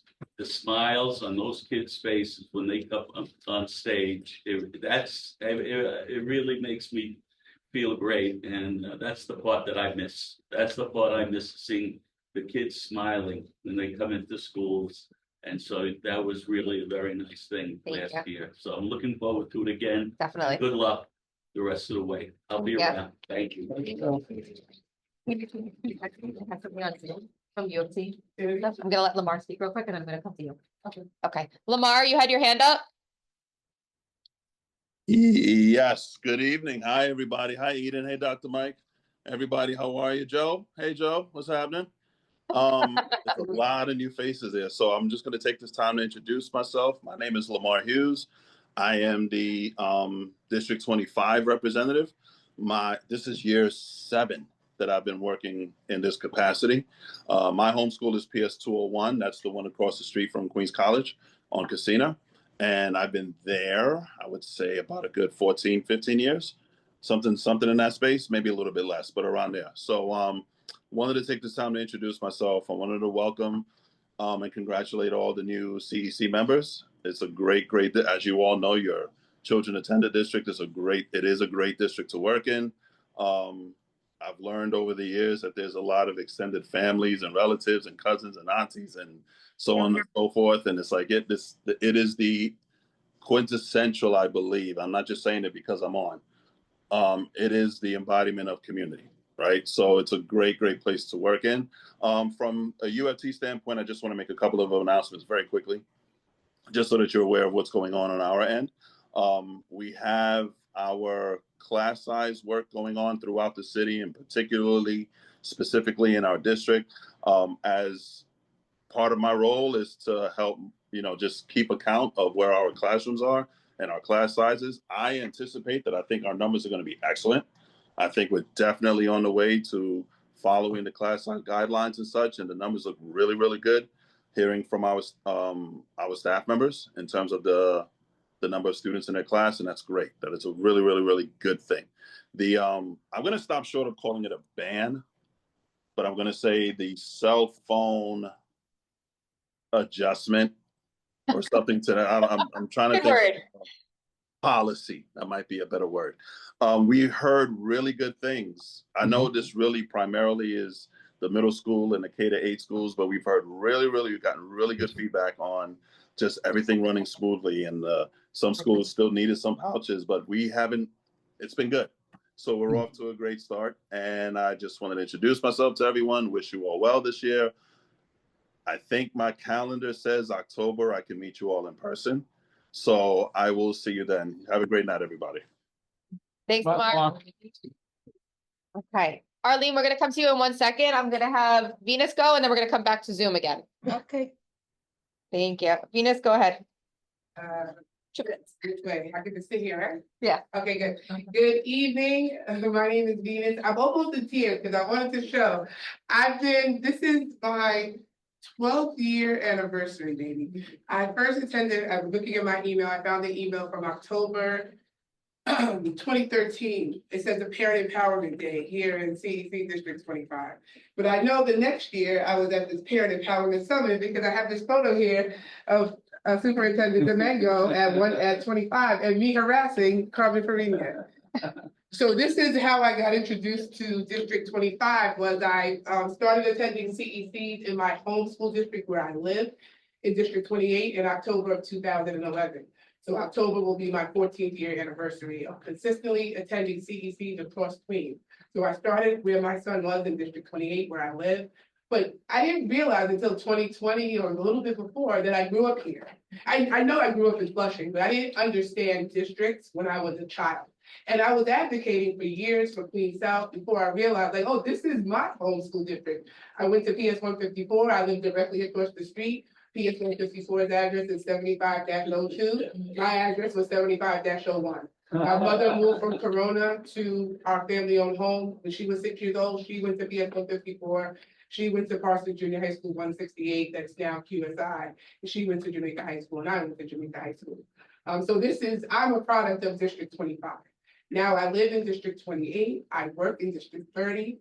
I worked for 11 years in District 26. So, it's a competition with District 26. But I really want, again, my focus is around parent empowerment and the importance of attending these meetings. So one thing I want to propose to all CECs, not just 25, is that we have some audience engagement, because I see families back here with children, her husband had to leave with her child, so it's really important that maybe we can turn the tables around so that the people that are in the audience that are new, because I know what happens, they're in pre-K parents or kindergarten parents, and they see these flyers in their schools and then they show up. We want to make sure they leave with something. We want to make sure they come back. We want to make sure we introduce ourselves, ask what schools they're from, why they're here, what they're looking for, so that they can continue to come back and get value. Because the value of transforming schools is these families here understanding why this is important. So maybe we can switch the makeup of the room. I'll give you a little bit of a feedback. So this actually is a result of the IEP presentation tonight. So we had that sent out and people showed up online and in person, obviously, due to that. Yeah, so we have to figure out a way to keep them coming every month, maybe having a little IEP corner at every meeting so that they can come in and show up again. And I also just want to, my son, I survived New York City public school system as a parent. My son graduated from Bayside High School last year at 17 years old. It was not an easy ride, so at the end it got really, really hard. And I want to make sure that everybody on this council, besides advocating for policies and zoning, that we ensure that the experience is much better for the parents coming under us, because we know what the fight was for us. And I don't want anybody to have to experience what I did as an educator, fighting for my son in the system. We want to make it a smooth process from early to the end, where they can say, I'm a proud product of District 25. And I want to ensure that my kids go to high school in District 25, so it can be all the way through it. I love Dr. Mike. I saw Mr. Mango on Queensborough president had a parent advisory board meeting last night, where she harassed me about asking for that data, so he knows I love. The reason why I fell in love with him as a superintendent was because he's not afraid to discuss the data. And if you ever get a chance to visit other CECs in Queens to see how they do things differently, y'all are leading the way. Awesome. Thanks, Venus. Okay, Arlene. Okay, I'm Arlene Fleischman, and to some, I'm certainly not a stranger. And it does me pleasure to see that Joe shows up so often, because it lets you know that for the years that we spent in District 25, I spent 27 years on the school board. And Joe and I guess we find it very difficult to separate ourselves. I am presently serving on the community board, and I've been on the community board for 16 years, representing and chairing the education committee. So you will see me here at every meeting, because every new school, and we're getting 3, every new school that goes up in this district or any other school or building that's converted into a school has to be voted on by the community board. And how the construction goes is with us.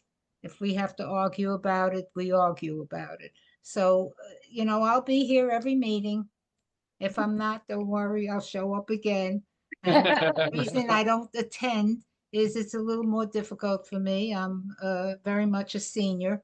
But my interest and my heart, and Mike knows, District 25 is basically, it's a home to me. I started as a PTA president of President's Council, then elected to the school board, and served until Mayor Bloomberg threw us out. But I've always been part of it. And I hope and I want you parents to know, all of you on the CEC, you've got to have your voice. Yeah. Because I did represent the parents. And as Joe said, it is the parents and the staff and the administration that makes the district. And the kind of relationship that I had and still have with every superintendent who has ever served here, with the principals who are retired. We meet for lunch once a month. And all I was a parent. But boy, do we make it happen. And I depend on all of you. You got to really put your heart and soul into it, know what's going on, and have a voice. And if you object to things, let it be known, but work together. Work together. And I wish you all well. And I hope this school year turns out. Mike, I know District 25 was always one of the top districts in the city, and I'm glad to hear that we still remain up there. And I know we will, because you care. So good luck. Thank you, Arlene. Thanks, Arlene. Thank you. Anybody else on Zoom? Anybody else have something they want to share?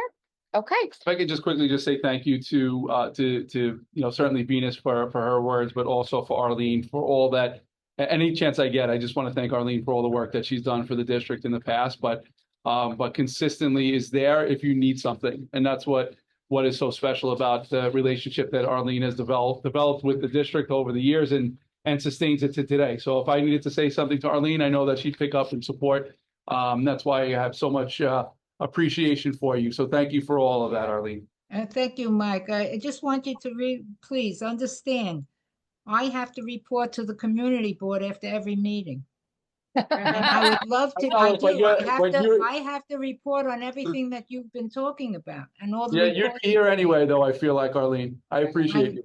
I know, but I would not like to know how I can get a copy of everything that was shown on the slides. Sure, no problem. We can send it to you, Arlene. We'll share where you can get it. All right, because that's important. I must make my report, otherwise I'm not a good chairman. Okay. You got it. Okay, thank Sure, you. get it. I'll make sure I share it with you, Arlene. Thank So you. I'm gonna ask for an adjournment in a second, then we're gonna take 2 minutes and then we'll go into the business meeting, but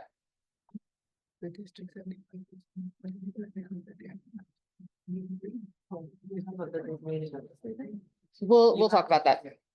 Yeah, we'll talk about that too. Does anybody want to make a motion to adjourn this part of the meeting? Motion. Shirley, somebody want a second? Second. Steven? Okay, we're gonna take 2 minutes. And then we'll regroup for our business meeting. So thank you to everybody who is here tonight. We appreciate it. Our next meeting is October 8th. At 7 PM here in person.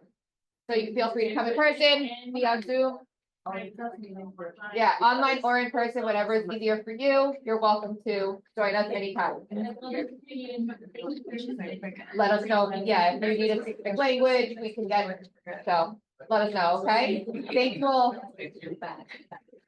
Eden, of course, I just made a plot side night. I'm gonna get us started so we can get done, guys. 9:07, I'm calling the meeting to order. If everyone could review the minutes from last month, so we can adopt the minutes as well as the month before, because we did not have quorum last month. I don't think we ended up adopting them, did we? We did adopt the minutes. 9:07, we did adopt them last month, because it's an adoption, not a vote. So if we could just look at last month's meeting minutes, we could adopt those. Not yet. You wanna go through it real quick while they're reading? Here. Present. Here. Here. Here. Here. Here. Here. Present. Here. Yep. Steven. Wait, I tried to be a mystery. Okay, anybody have anything with the minutes that they wanted to point out, or are we good to adopt the minutes? Good to adopt. Thank you. Treasurer's report. We're good with the minutes. Okay, treasurer's report. Before I have Shauna do anything, we need to actually vote on our budget. Otherwise, Shauna cannot give us reports. So if you look in your folder, we have the budget from last year where you'll see what we allocated, what we spent, and then the balance. And then if you look at the other page, it's what we're looking to allocate for this year. What we spent obviously so far because we don't have our budget approved. And then what the balance would be. So I want to have everyone look at it. If there's any suggestions on changes, let me know. If not, we can go to a vote as quick as possible and move on. Let's go to the. Yeah, the old and then. Does anybody have concerns or can we go to a vote on that? Let's go on the vote. Okay, let's go through a roll call. Yes.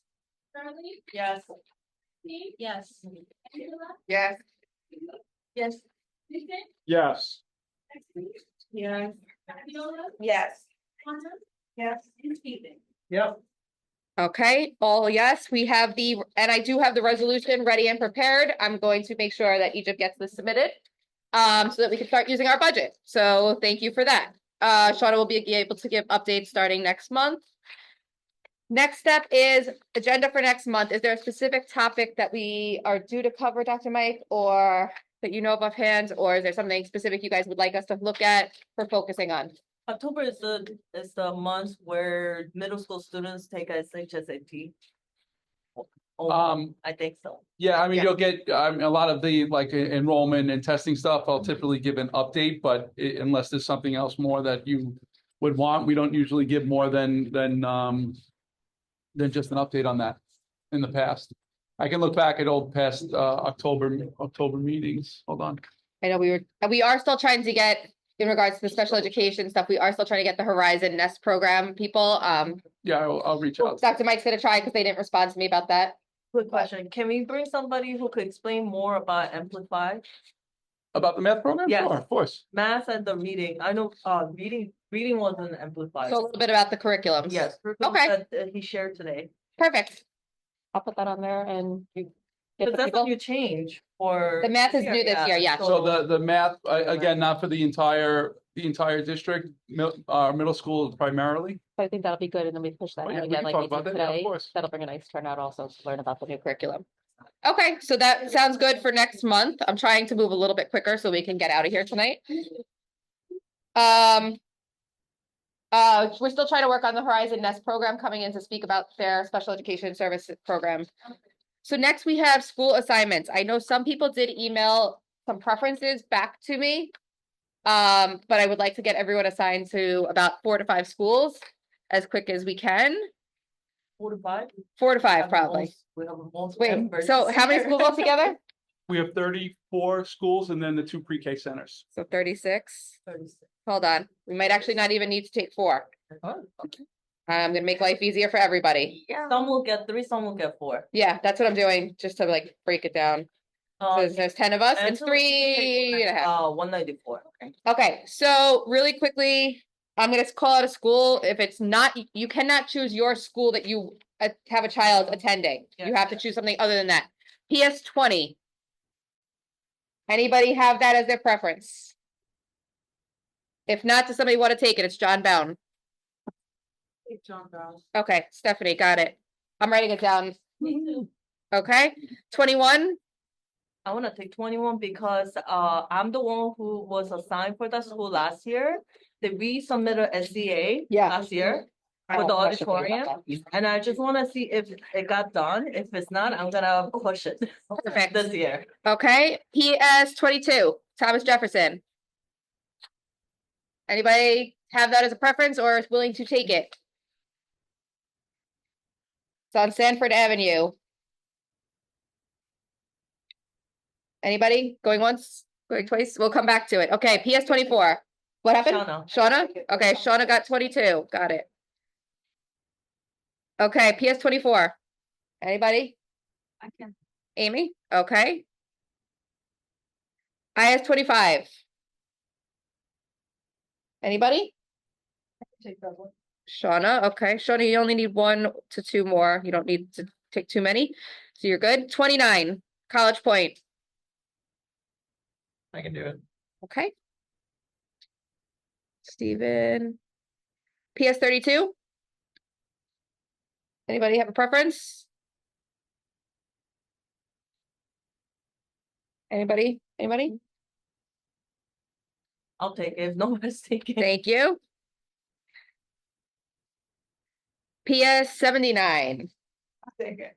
Oh, okay, we'll go with Angela. She hasn't gotten one yet. Okay, 107. Thomas Dooley. 45th Avenue in Queens. Think about where you live, if it's closer for you. Just try to throw out ideas there. Francis Lewis, 79. Thank you. 107 is what we're up to now. 79 is what she took. 107 we'll come back to. 120. I'll just take it. Nobody's taking it. I'll take it. Okay, Shirley, you're good for now. Shirley has 1 Yep.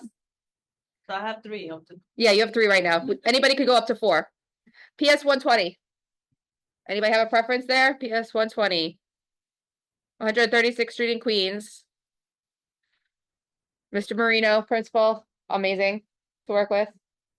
Okay. We'll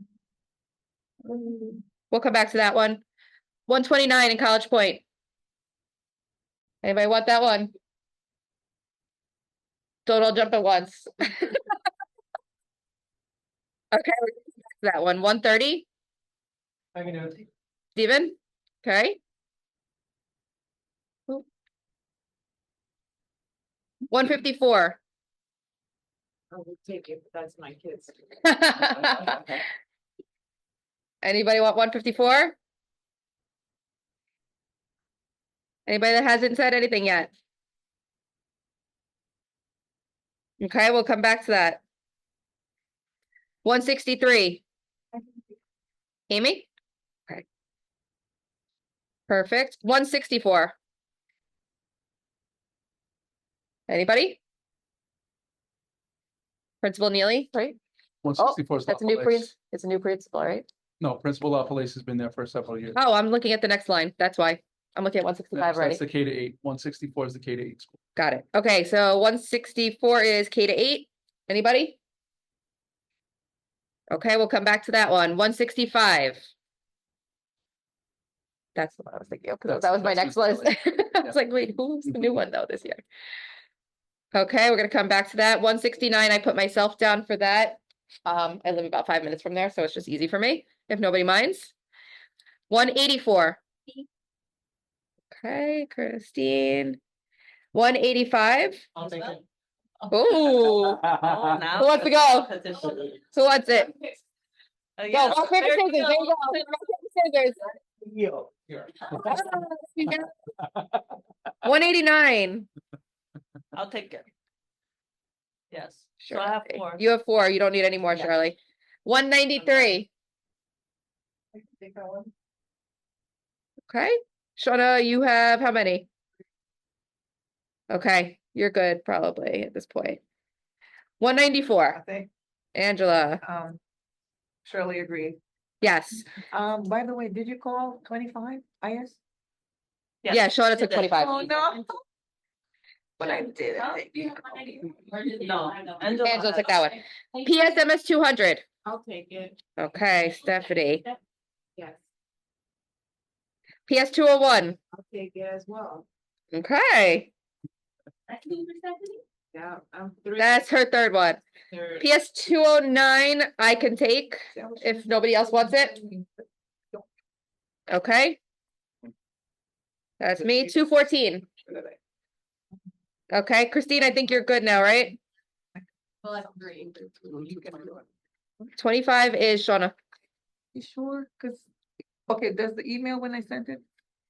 We're just going down the list at this point, just to make life easy, because people didn't all respond. All right. PSMS 219. I'm gonna go back to the schools that we didn't fill in. 219, anybody want 219? I'll do the principal. And I'll go about the building parts where they do.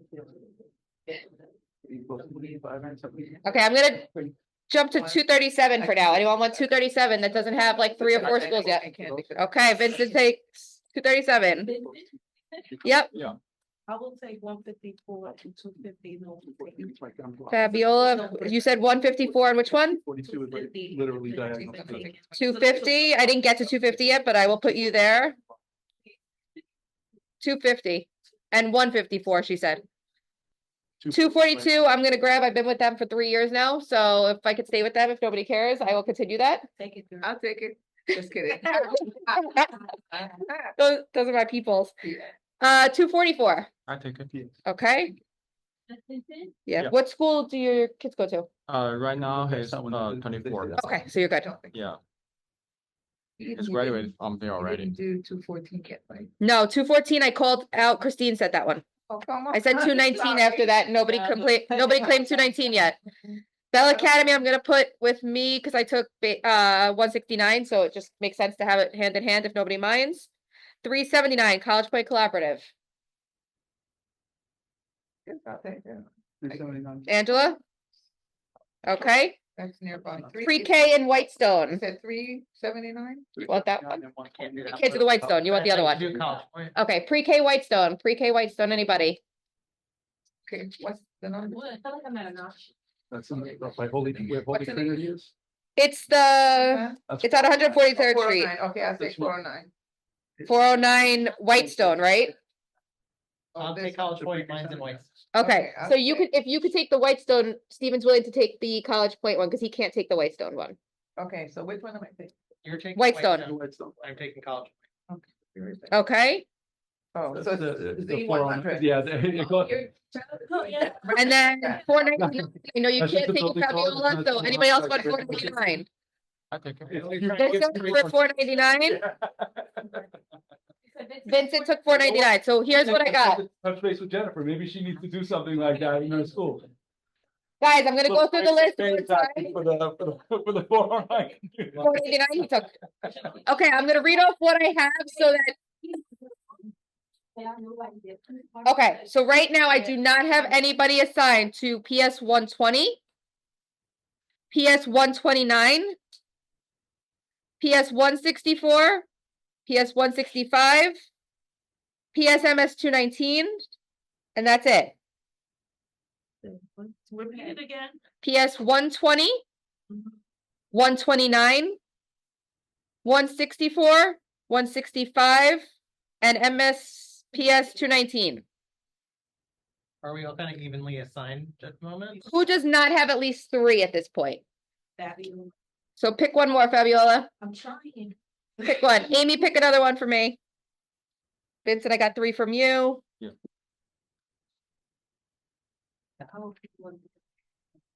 Which one? Well, she's blushing and holding hands with one. One's College Point, one's Flushing, 120. Kew Garden Hills. I'm just giving them neighborhoods just to give them ideas. Yeah, it's 120. 120? Yeah, for her. Amy's gonna take that one? Who wants 129? 129, anybody? Trisha Larkin, College Point. That does not have 4 at this point, I'll even say. If you don't have 4 and you have 3. Okay, I'm gonna take the 164 and 165. Okay, Fabiola, you're good to go because you got plenty at this point. Okay. All I'm doing is just visiting. Yeah, we'll go over that for you. good. So 219 still has nobody and 129. 219 and 129. Who does not have a 4th school at this point or a 3rd school? I got 3, so I can do 129. You want 129? Got it. And Stevens. Okay, so now 219 is the last one. Anybody want to take 219 that doesn't have 4? How many do you have? I have 4. Shauna, you don't have 4 yet? Wait, 1 sec. I might take 219 if I know where it is. It's right by Queens College. I live right by there. I'll take it. Right. Shauna, there you go. She lives near there if you want to be out of that one. Yeah, I live right by there. Okay, so Stephanie, it's yours. So you know where Townsend Harris is? So right next to Townsend Harris is 219. Stephanie. Yeah. And John Bound. She said Between she John was Bound and closer, so Townsend we're gonna go with it. Does anybody, Yeah. Yeah. Right. really quickly, does anybody have any concerns with the schools they're assigned? Nope. Okay, so we're gonna have Egypt work on reaching out to the parent coordinators to let them know So who, if you can get me that list, I'm meeting with all principals on Tuesday. even And I better. will share with them on Tuesday that, these are the folks that are gonna be connecting with them so that there's an awareness And then, for principals. I'll draft this up into something and send it to you. Yeah. yeah, and then also if you could reach out to the parent coordinators, introducing us to those schools. Okay. Just so that they know who we are, and we could then schedule visits. Once you do that, you schedule a site visit based on their time. Yeah, I'll be at that. In person? I'll be there for that one. I'll bring it up that day also. Join my meeting, Stephanie. Yeah, so, Honestly, if anyone else is, not to say that. yeah, if anyone is available and wants to come, Parent coordinators. Or- we're gonna be having the parent Welcome to that coordinator too. meeting coming up. Pop in. If anyone wants Yeah, to be well, here for that. Even say hi, we're here from the CEC. You wanna tell the date? Yeah, but it's gonna be next Friday, September 19th at 1 PS 107 at 11 o'clock. If you guys can make it, let me know. If anyone's around. Yes, come in. And I think you don't have to stay for the whole thing. If you want to just pop in and just say hi, Quick hello. just so that they know who you are, you're welcome to do that. All the parents coordinators gonna. Yeah, Yes, yeah. so Next Friday. Next Friday, the 19th at PS 107 and if you're able to make it, When? join us. 11 o'clock. I will be there, and I think Stephanie, you said you would be there. So the 2 of us are gonna be there that day for sure. If anyone else is able to make it, please come, and then you basically schedule the visit based on the principal's availability. And when you go there, they could show you some of their like things that need to be fixed. They could show you things that are really standing out that they're Oh, are they doing, opening in their new media room, all the different things like that. So you'll Jenny? to kind of connect with them, and then Are you they come in, hosting in the new media room? then you come back here and you share about your visit Oh, with that- what school it is you that's- share, and this way when we come up to things, we can help out where we need with those schools. Any questions on what you do with a site visit? I may need to hear that again. Yes, so I- what we're gonna do is basically we visit the school, we're gonna have a meeting with principal and they're gonna show us what they do in the school, the brief review. And mainly our job is to find out, is there any improvements that they need, especially like something to do with more of a materialistic, like a building. Like a floor, a gym floor, or the air conditioner, you know, some parts that they want some kind of repairment to be done. So as a CEC, every year you get We're gonna be to choosing. identify a series of projects that you feel are of more importance than others for the SCA to potentially adopt and then do as an But just know that if we do community. recommend them, that doesn't mean it does get done. Yeah. I want to clarify that Yeah, point. your role is really just to be able to help in that particular meeting is just to kind of identify, are there any real big needs that are of concern so that you can bring them back and then you identify the top 5 to go to the SCA. That's mostly principal led visit.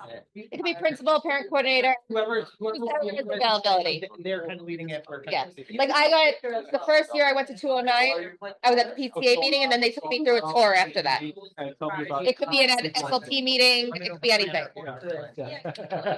It could be at PTA, SLT, it could be a site visit that you schedule, it could be any of that, so. Join in on. Looks like one of the. Yeah, you could ask, just say, hey, can I come during your SLT meeting, once you know when it is, and visit during the SLT meeting. They just put the yellow feature. Yeah, it doesn't have to be, but it's, and then if you want somebody to come along with you, if you don't want to go to the school by yourself, put out a message to the group and say, hey, I have these people, I'm going to see if anyone's available. Just so you know, there will be a new group text, because I have to add Vincent to the group text. Wait a minute. I don't know if it's gonna let me, I'm gonna try. So if I see that nothing I gotta, done, then I'm gonna voice that they do. I'm gonna try. Yeah, you, from what I know, you can, I don't know. Yeah, sometimes it does. I think iPhone versus non-iPhone, I think that's where these discrepancies come in. I have an iPhone. Right, that's what I thought. But I don't know how it works for the non-iPhone people, so that's why. No, but if you add it, I think it adds it for everyone. It should. I'm gonna try it tonight. I have his number, so I'm gonna try. I'm working on getting the number. We're gonna write down all the problems. But I made a snafu the other night and it was not allowing me to do it over, so I'm waiting for it to pass. We don't Might take submit 90 it. days. So I'm like, Right. No worries. So, I just want to we get can get everyone's attention, so you could bring up the D75 things we can talk about. Shirley, you guys good over there? Yes. Okay, sorry. Everybody ready? Okay, Angela wanted to bring something up really quick before I go on to absences. So D75 is doing a meet and greet on September 18th. If anyone wants to attend, I have a lot going on that day. I have to meet the teacher at 185 and PTA meeting at Bayside. So I'm not sure the hours yet, but I'll find out some more details. If you want to just share it through the email, yep. Find out, yeah. But I just wanted. But we don't, currently right now, we don't actually have a parent from the D75 programs representing on the council, and we are supposed to get somebody from that. So one of the things I had mentioned to Dr. Mike earlier was to possibly reach out to those schools and see if there's any parents that are interested to then put in their application and see if we can kind of expedite that process. Where's PS 130? How does that work, by the way? I don't know, because we never had one last time. That is Stephen. Steven. I'm not interested. PS 130 has a D75 on the first floor. Okay. They, so. See if you can find anyone. 130 does not have auditorium. No. Yes. The kids don't have auditorium, PS 130. Well, they have they have a Kinda sharing. multi-purpose gym / auditorium It's very tiny. everything. That was the one. Same thing with 242. It's like their everything room. Yeah. Okay, so next, we didn't get to vote on absences last month because we did not have quorum. As well as we did not have the oath from Vincent at that point in time. Vincent, I know, was in China, so I want to give him a chance to speak. And then we could kind of have that discussion that we wanted to discuss. Sure. Go for it. I'm sorry about that. So he was not able to be reached. He did get his oath in as soon as he returned as promised. I know we were not sure whether he was going to be returning. is the council okay with us just continuing as is now that we have the oath? Do we need to have any further discussion? Any concerns there? I think he's president today, which shows that he's trying to fulfill the role. Exactly. And I definitely would love to give him grace. Thank you. I agree. Thank you. So we will go ahead and do that, but last month specifically, we couldn't vote on the. We did vote on the July absences. We couldn't vote on the August absences. So last month we had Shirley who was sick. We had Fabiola had a family arrangement. Amy was at school and Christine had a child who was sick, and then Vincent was out of the country. So we need to take a vote on each one individually of whether it's an excused or an unexcused absence. I did have notice early in the day from Shirley and from Amy in advance. Those are the two that I did have enough notice from based on we're going on that. So I'm going to go through the names. We're going to do a roll call vote if Egypt's available for a second. Or I'll just do a show of hands for now and then we'll kind of get her in there after. So yes for Shirley, having it as an excused absence. Raise your hand. Oh, sorry. Anybody abstaining? No's? Anybody? Okay, Shirley's absence from last month is excused. Okay. We're going on to Fabiola. Anybody? Excuse me. What? Okay, no, so we're raising our hand if we are okay to make it an excused absence first. If it's an excused absence for Fabiola, raise your hands. You can. I'm going to choose to abstain just because I was the person getting all the messages, so I'm going to abstain here. Anybody who's got their hands up just so I could see? Okay, anybody knows? I'm gonna abstain. Okay, so we have 2 abstentions and everybody else is a yes. So we're good there because we still have more than quorum saying yes. Amy, who was at school and we knew in advance, there's 10 of us. Okay. 2 abstained, 8 yes. Thank you. Amy, who at school, it was her last class, right? And now we'll be here going forward. All yeses to excuse the absence, raise your hand. Okay, any no's? Any abstentions? Okay, Amy's absence is excused. Christine reached out as we got closer. Her daughter was sick, couldn't get here. Everybody saying yes to excusing the absence, raise your hand.